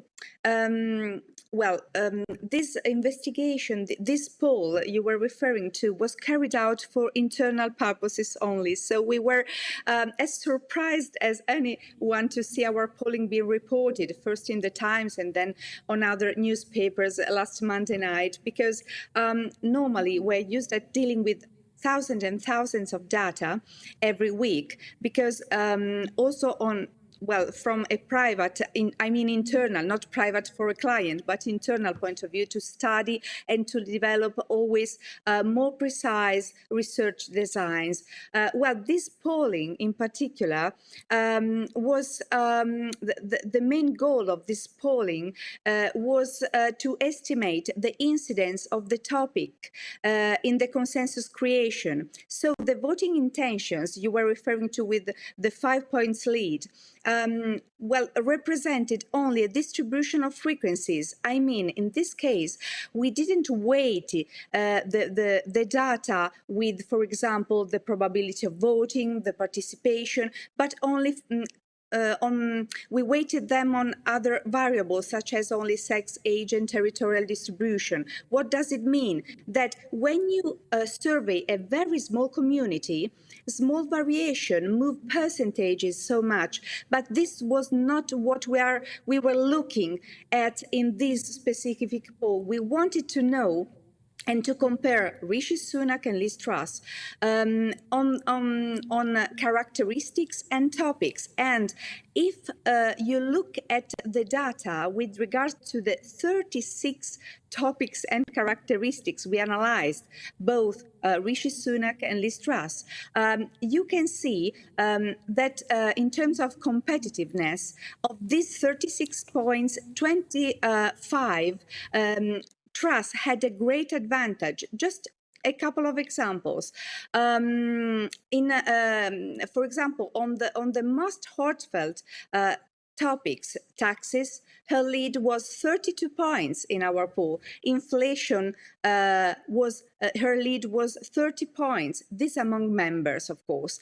In the Conservative electorate, overall considered, not only members, these percentages were much higher. So we wanted to do this poll just to analyze how competitive the two candidates were in terms of topics. Of course, from the media point of view. Michaela, if I can just come in there. And if you can give us some short, quick answers, because we've got to get to other things. People wondered where your company had come from. We're used to saying sort of YouGov or Populous, and you came from nowhere. It's an Italian company. And we all wondered, well, how did you even know the Conservative members? Because it wasn't the general public. So how did you burrow in and get this data? Yes, it's a very interesting question. Thank you. Well, first of all, yes, we are not new because we have an Italian company since 30 years. So we have a very old and well-established company working with Europe and outside Europe since many years. And since a couple of years, we decided to open our sister company in UK too. And well, with regards to the membership, it's quite an interesting question because, of course, there is no list of the membership because it's something private that the Conservative Party has with all the data and information of the members. So we needed to create a picture from the scientific point of view, of course, of the membership. And how did we find out them? We used 6 levels very shortly.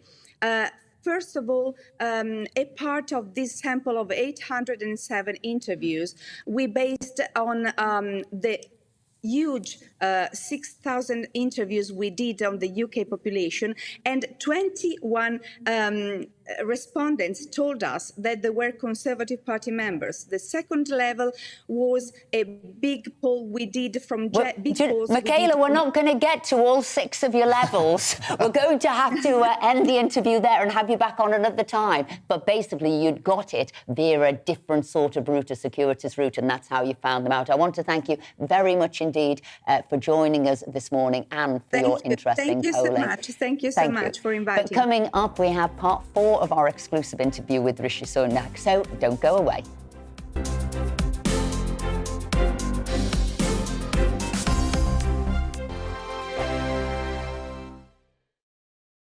We are GB News. We're right across this great nation. On TV. On radio. On digital. Absolutely everywhere. We don't talk down to you.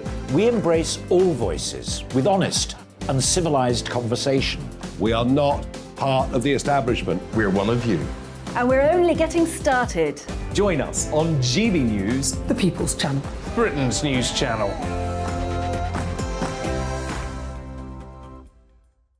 Hi there, it's Stephen and Anne.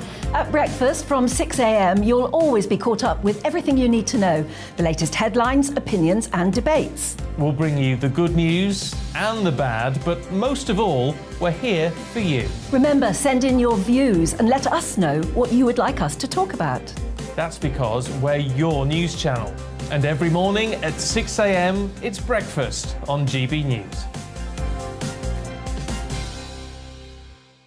My name's Tom Harwood and join me 9:30 a.m. every weekday for The Briefing, your one-stop shop for everything you need to know about what's going on in politics today. I wonder if this is a deal that might need to be like the biscuits in this factory, twice baked. Is there not an opportunity here to win out against the extremes? Tom Harwood, GBNews. What are you going to do about it?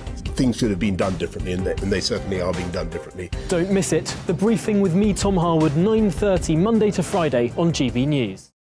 Where would you like to go? Just take me to the studio, please, mate. You know where you're going. I've got a show to do. Friday Night Feast on GB News, 7 p.m. And it's like nothing you've ever seen before. We take a different angle on the week's biggest news stories. The viewers and listeners set me some absolutely mad challenges to do. We tried to rehome a rescue dog. And yes, there's some other wacky stuff in there as well. I feel like I could take on the world.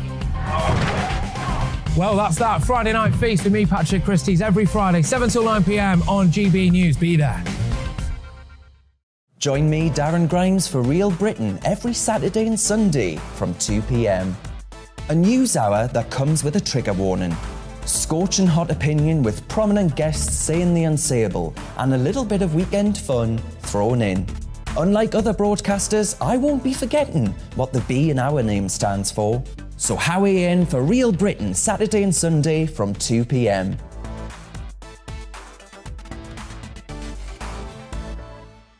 Hello, I'm Patrick Christie's. And I'm Mercy Moroki. Make sure that you join us Monday to Thursday, 10 a.m. until midday, right here on GB News for To The Point. We're not afraid to talk about the topics that matter to you or the big topics that always matter. We cover absolutely everything, from the breaking political stories of the day to law and order, what's going on in the channel. We're not afraid to hold people to account. We always make sure we include your views on our show. Indeed, if you're thinking it, you can guarantee that we're saying it. So make sure you join the conversation with us, 10 a.m. until midday, Monday to Thursday, for To The Point on GB News.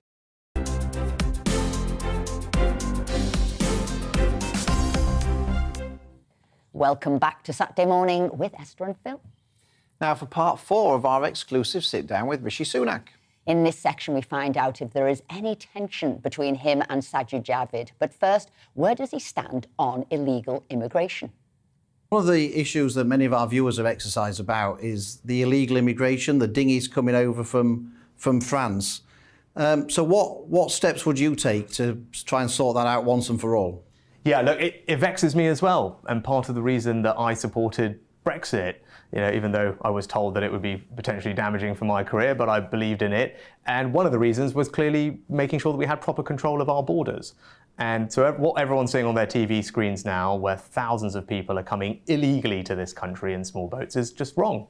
And we've got to stop it. Now, for anyone who's interested, I've set out a detailed 10-point plan with a video on my website, so please go and have a look at that later today if you've got a chance. But I'll give you a couple of things that I'm prepared to do quite quickly. One of them is we've got to change the definition of asylum. At the moment, we use the ECHR, the European definition, and that is very broad. It's become broader over time. It's exploited by lefty lawyers for lots of spurious reasons to keep people here. So I think we should move to a different definition, another international standard that the Australians and others use, which is much tighter and narrower, so that will help. Another idea is actually we need to be tougher with our foreign policy, because at the moment we'll talk to a country about a trade deal that we're happy to give them. Indeed, we'll talk to them about some aid that we might be sending them, but at the same time we're not saying, hang on, you also need to agree to take back all your failed asylum seekers. So we've got to be a bit more joined up on that and a bit tougher about this. But look, I want everyone watching to be in absolutely no doubt. I will grip this situation. The plan I've set out is radical. I will do whatever it takes, including any legal changes, to make the Rwanda policy work, because we must have control over our borders. So when you say you'll take any steps that are needed to do it, if we had to leave the European Convention of Human Rights, would you be prepared to do that? No option should be off the table. I think the first thing should be to crack on with our British Bill of Rights. My idea to change the definition of asylum that we use will also help. That's a new legal change. But look, if that's not sufficient and we're still getting frustrated by lefty lawyers, then no option should be off the table, because we must have control over our borders. Any sovereign country must be able to do that. When did you first think, I want to be Prime Minister? Oh gosh. So look, funny enough now, because all these journalists are digging up these articles I would write in my school newspaper when I was a teenager, kind of railing against Tony Blair and the European integration project. So I was prescient about that as a very annoying 17-year-old. So look, that's clearly there because they found all these articles. So look, I think for me it was about values. Why did I become a Conservative? It was probably because I just got the sense that for a family like ours, where my parents were working. I mean, my mum ran a local chemist in Southampton. I worked in her shop the whole time. That's how I grew up. My dad slave labour. Well, no. She did pay me as well. But that's a family business, right? That's what you do. And I just got the sense that it was a Conservative government that was on the side of people like my parents, right? That was a family who was prepared to work really hard because they wanted to build a better future for their kids. And it just kind of felt like those values were the values of the Conservative Party, and that, even though we didn't talk about it, that was the kind of thing that I was brought up with. And then look, obviously, I grew up, and I was really inspired by my parents actually, because my mum was a chemist, my dad was a GP, and when I was out delivering medicines for my mum and to people who couldn't come and pick them up, they would always talk to me. They'd say, "Oh, you're Dr. Sunak's son, you're Mrs. Sunak's son," and then they would tell me some story about my parents. And I thought that was amazing, that they could have such an impact on the community that we grew up in. And that was my inspiration for wanting to be an MP. So they must be really proud. And along your journey, obviously you became Chancellor, but that was with a shock resignation, in a way, by Sajid Javid. Did that put strains and tensions on your relationship with him? I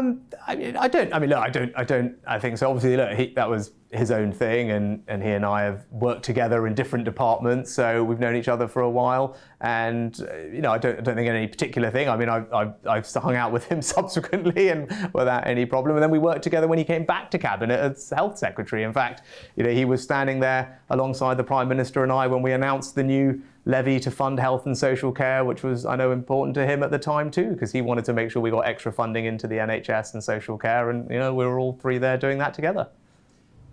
Moving on to the NHS and the backlogs in the NHS and people having a difficulty either getting to see an NHS dentist or getting an appointment with a GP.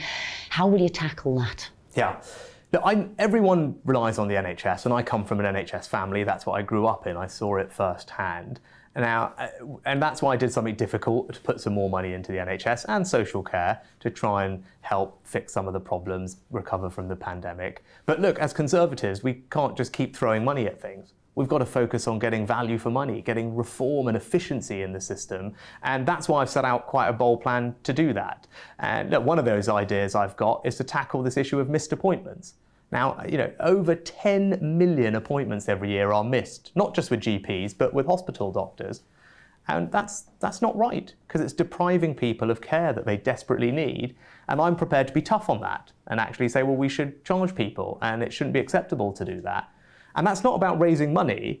We're doing that to change behaviour. Because if people cancel their appointments in advance properly, then that suddenly creates lots more capacity in the system so that we can get the backlogs down quicker, get people the treatment they need, and none of us have had to spend a penny more.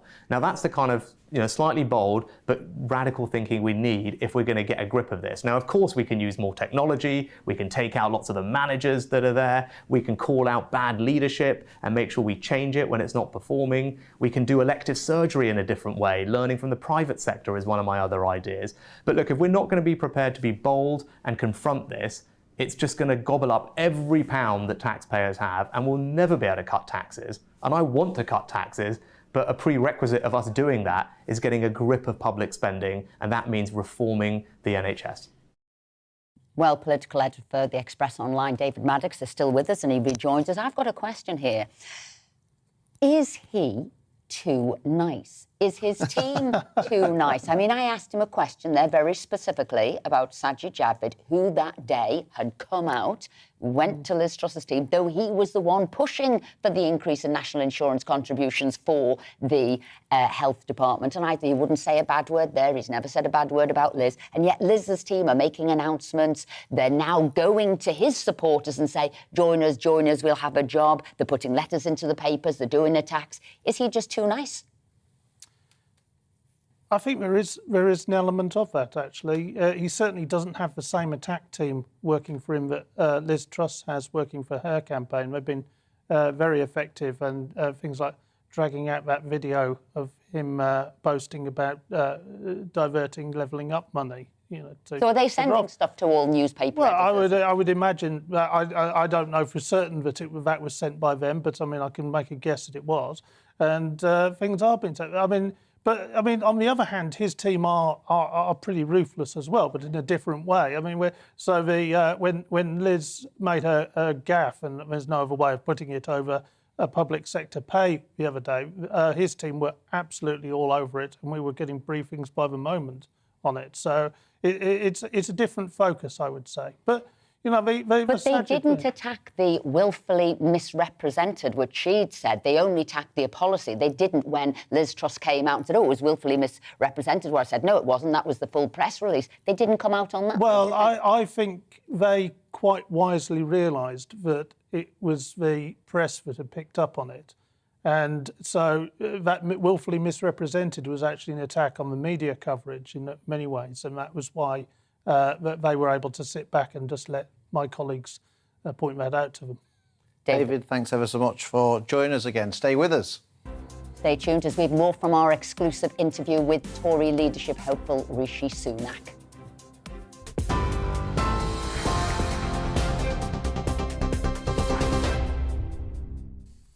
It's 35 minutes past 11. I'm Ray Addison in the GB newsroom. 12-year-old Archie Battersby, who's been in a coma since April, is due to have his life support withdrawn this morning. It's after the European Court of Human Rights said it would not intervene following a High Court ruling that he can't be moved to a hospice.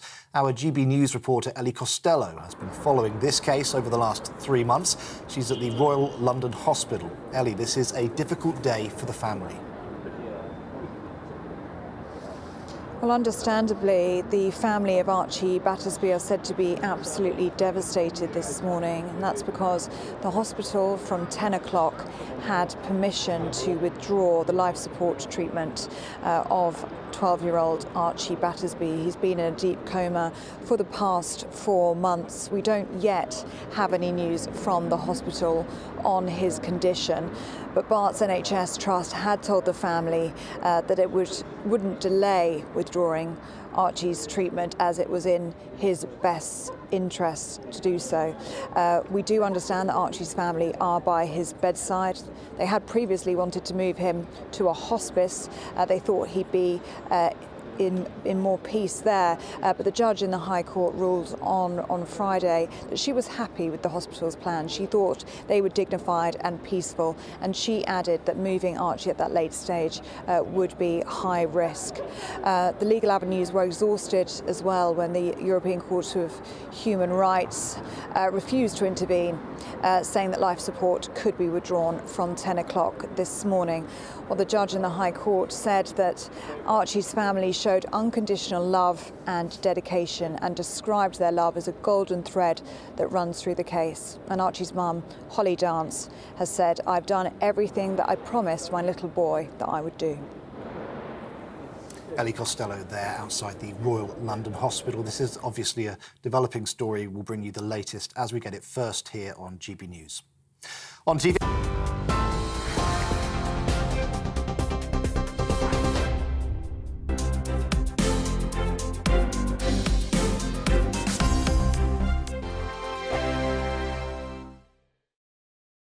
We are GB News. We're right across this great nation.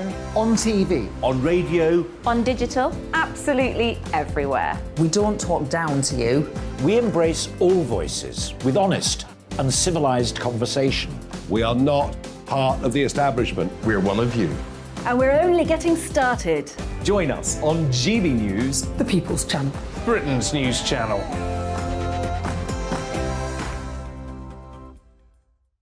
Hi there, it's Stephen and Anne. At breakfast from 6 a.m, you'll always be caught up with everything you need to know, the latest headlines, opinions and debates. We'll bring you the good news and the bad, but most of all, we're here for you. Remember, send in your views and let us know what you would like us to talk about. That's because we're your news channel. And every morning at 6 a.m, it's breakfast on GB News. My name's Tom Harwood, and join me 9:30 a.m. every weekday for The Briefing, your one-stop shop for everything you need to know about what's going on in politics today. I wonder if this is a deal that might need to be like the biscuits in this factory, twice baked. Is there not an opportunity here to win out against the extremes? Tom Harwood, GB News. What are you going to do about it? Things should have been done differently, and they certainly are being done differently. Don't miss it. The Briefing with me, Tom Harwood, 9:30 Monday to Friday on GB News. Where would you like to go? Just take me to the studio, please, mate. You know where you're going. I've got a show to do. Friday Night Feast on GB News, 7 p.m. And it's like nothing you've ever seen before. We take a different angle on the week's biggest news stories. The viewers and listeners set me some absolutely mad challenges to do. We tried to rehome a rescue dog. And yes, there's some other wacky stuff in there as well. I feel like I could take on the world. Well, that's that. Friday Night Feast with me, Patrick Christie's, every Friday, 7 till 9 p.m. on GB News. Be there.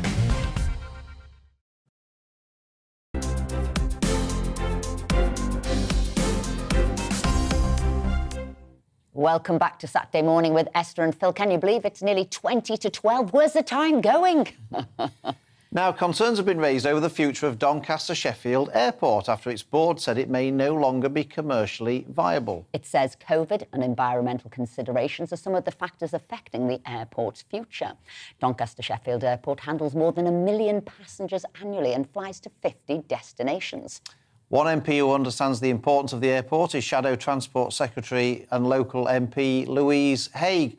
Louise, tell our viewers and listeners how important this airport is to the regional economy. Well, it's massive.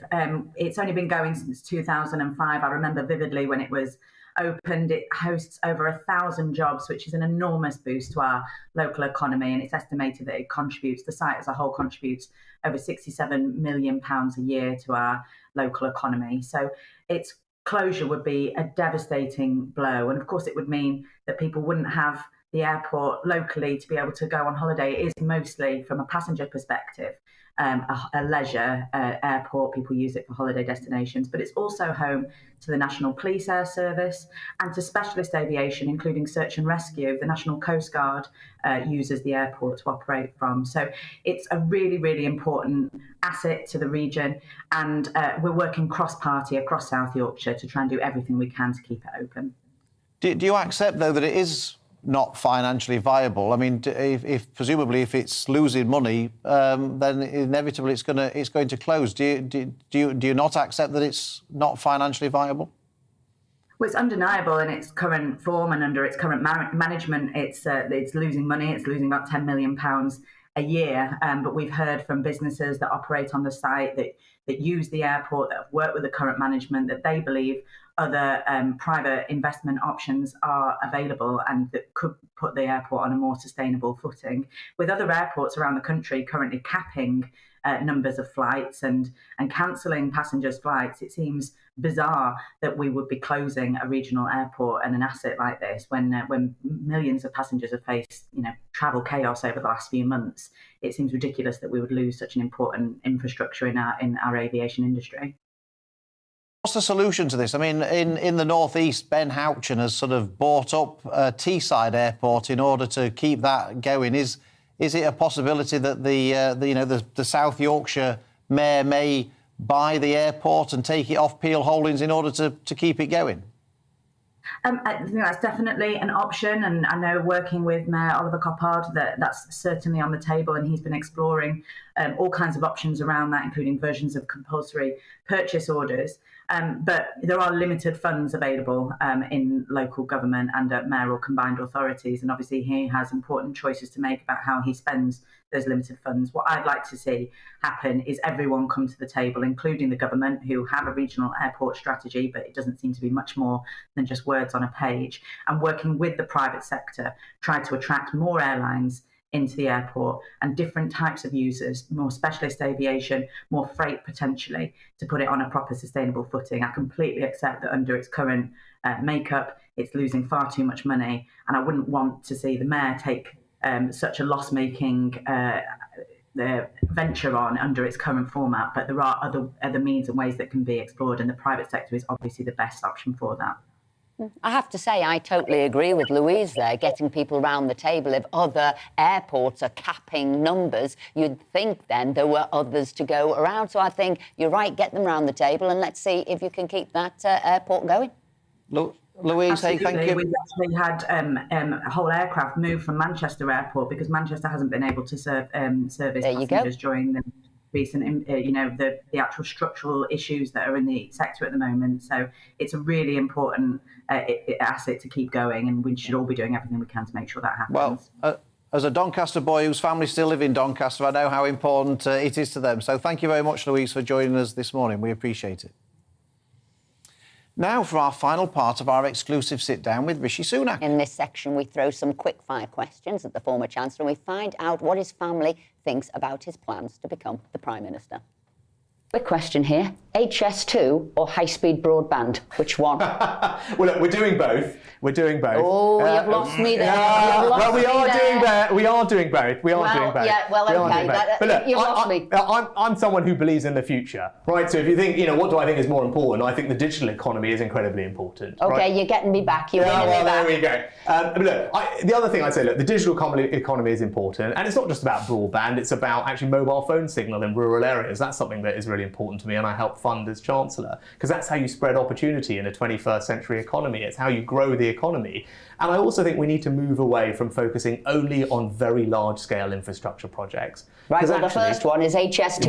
Move away from that and save yourself some money. Well, that's why I focused as Chancellor on promoting smaller scale projects in towns and communities up and down the country. I created the Levelling Up Fund because that's the kind of thing where you can spend smaller amounts of money that make an immediate difference to people's lives in their communities across the country. And that's my definition of levelling up. It's about spreading opportunity and making sure people have pride in the place they call home. I don't want them to wait, 3 decades for this massive new train to come. I want them to get it in the next year or two so they can see real change, and preferably before the next election. That's the kind of thing that I want to deliver. It's across the north and not the HS2. I'm leaving that thought with you. Yeah. Was Nancy Pelosi right to go to Taiwan?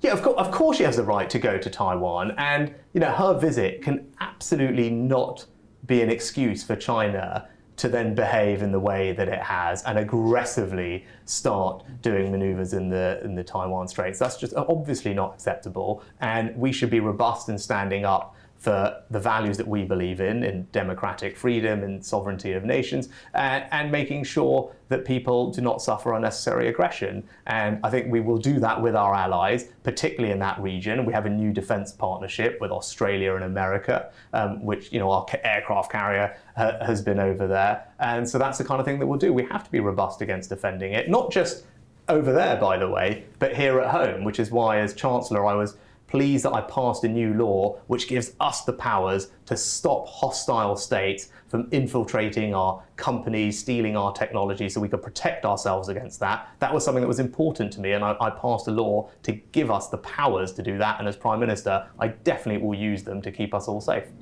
Now, this week, the Bank of England have increased interest rates. Lots of families will be worried about their mortgage payments. People are worried about their energy bills, things like that.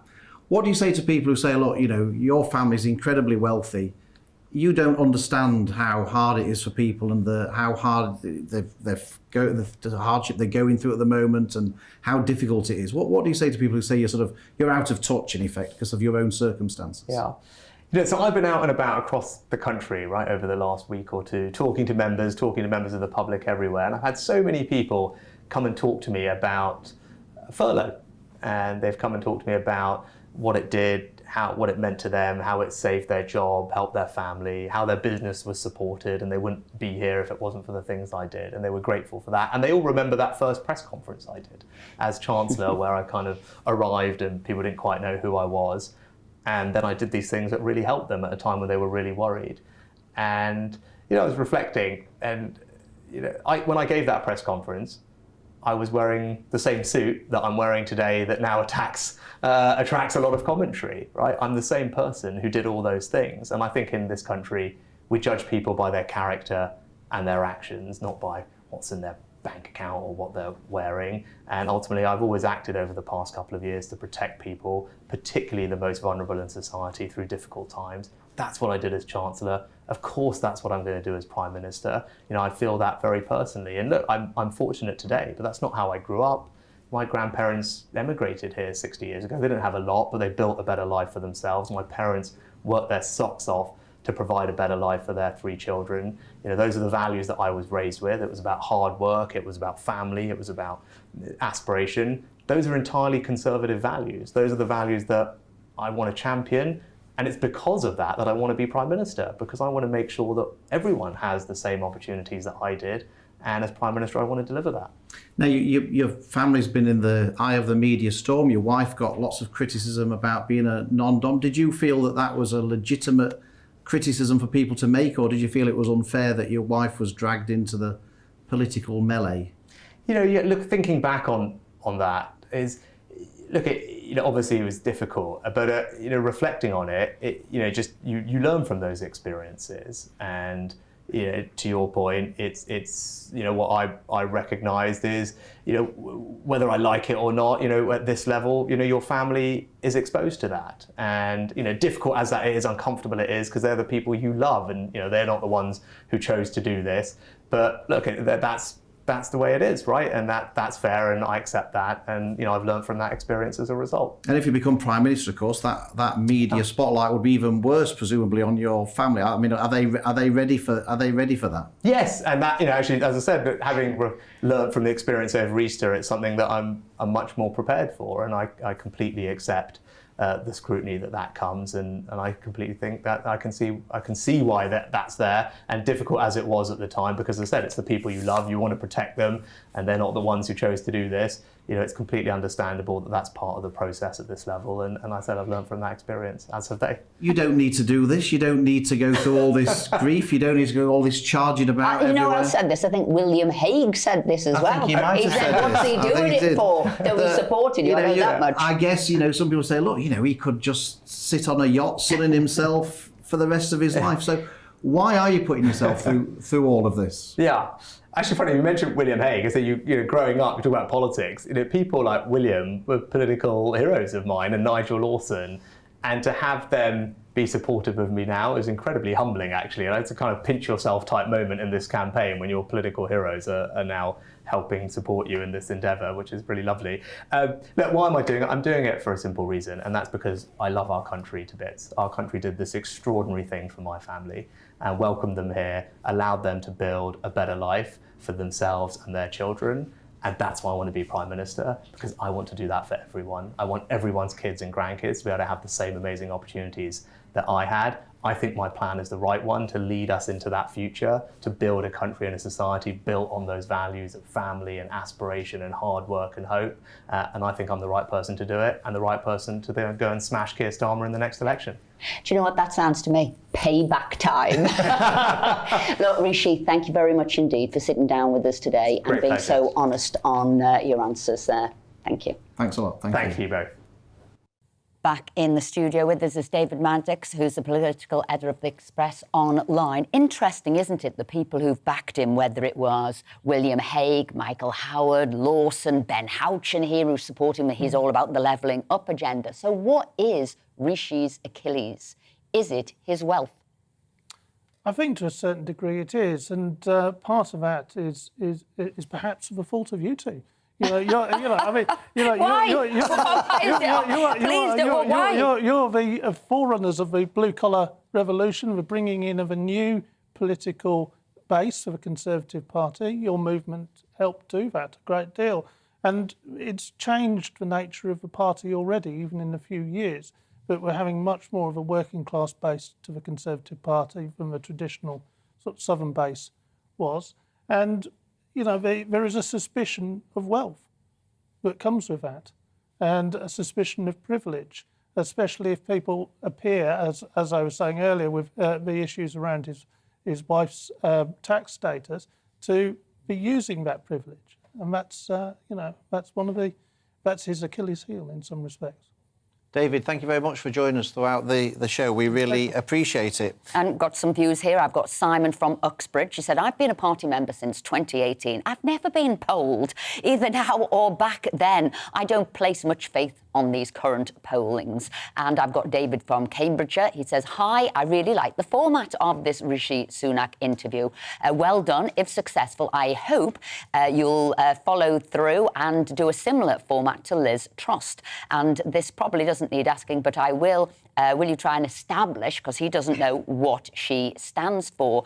And I doubt, I'm not the only one wondering if she's all about smoke and mirrors. Well, David, I can tell you, we have asked Liz Truss many times, not had a reply yet. So we'll see if we get it. She will be under that same interviewing technique. We'll keep trying. Pat says, I'm a card-carrying Tory. I've today voted for Liz Truss, and at no time have I ever seen or been asked to participate in any polls. So who does them? Who do they ask? And Amanda says, we don't believe everything Liz says. We just don't want posh boy Rishi. So there you go.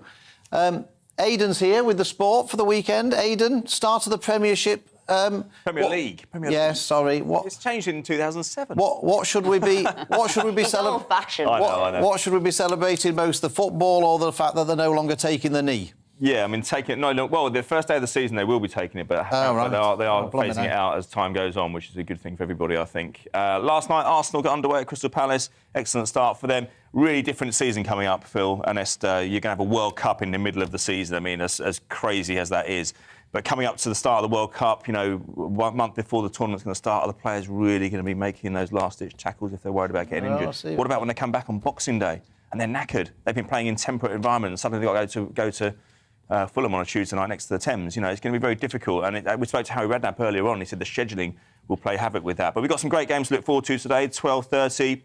Liverpool, talking of Fulham, they've got a good day to go to Fulham because they've got good weather. They're not going to get the breeze coming in from the Thames quite so easily. Bournemouth, Aston Villa, Leeds against Wolves, Everton, Chelsea, 5:30. Big game in the Championship as well. And we're looking forward to a good season. I think Liverpool will be strong based on last week's Champions Community Shield win over Manchester City.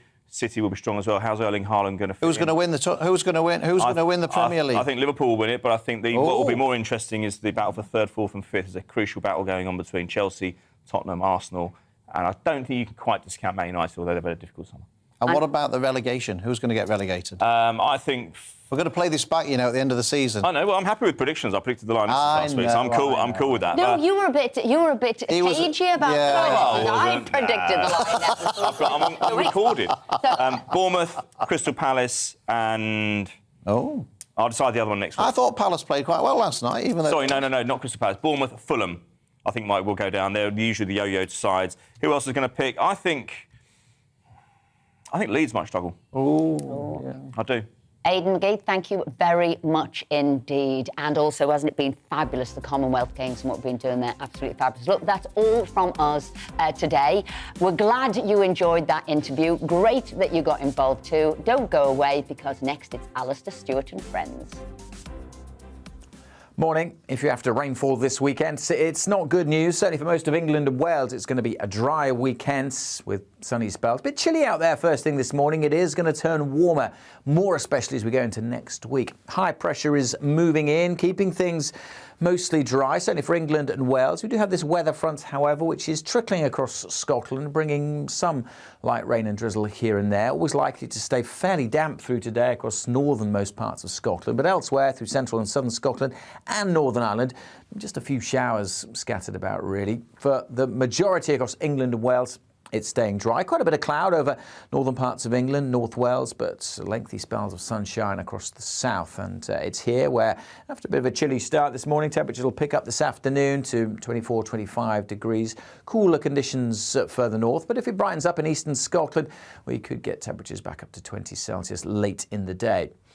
Overnight, we'll keep outbreaks of rain going over the Northern Isles and the Western Isles, northern parts of the Highlands. Elsewhere, again, the vast majority will be dry and clear. And again, a reasonably comfortable night, certainly fresher than it was earlier on in the week, with temperatures in some spots down into single figures.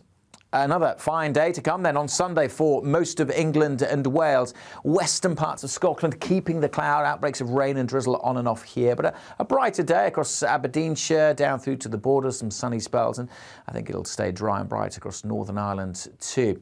With that wet weather in the far northwest, temperatures again suppressed somewhat here. But elsewhere, temperatures a little higher tomorrow, more widely over 20 Celsius, and in the south, 25, the southeast, maybe 27 degrees Celsius. High pressure then, the dominant feature through the weekend and beyond. This high will keep things dry for many well into next week, and as you can see, we're expecting the temperatures to rise further next week as well.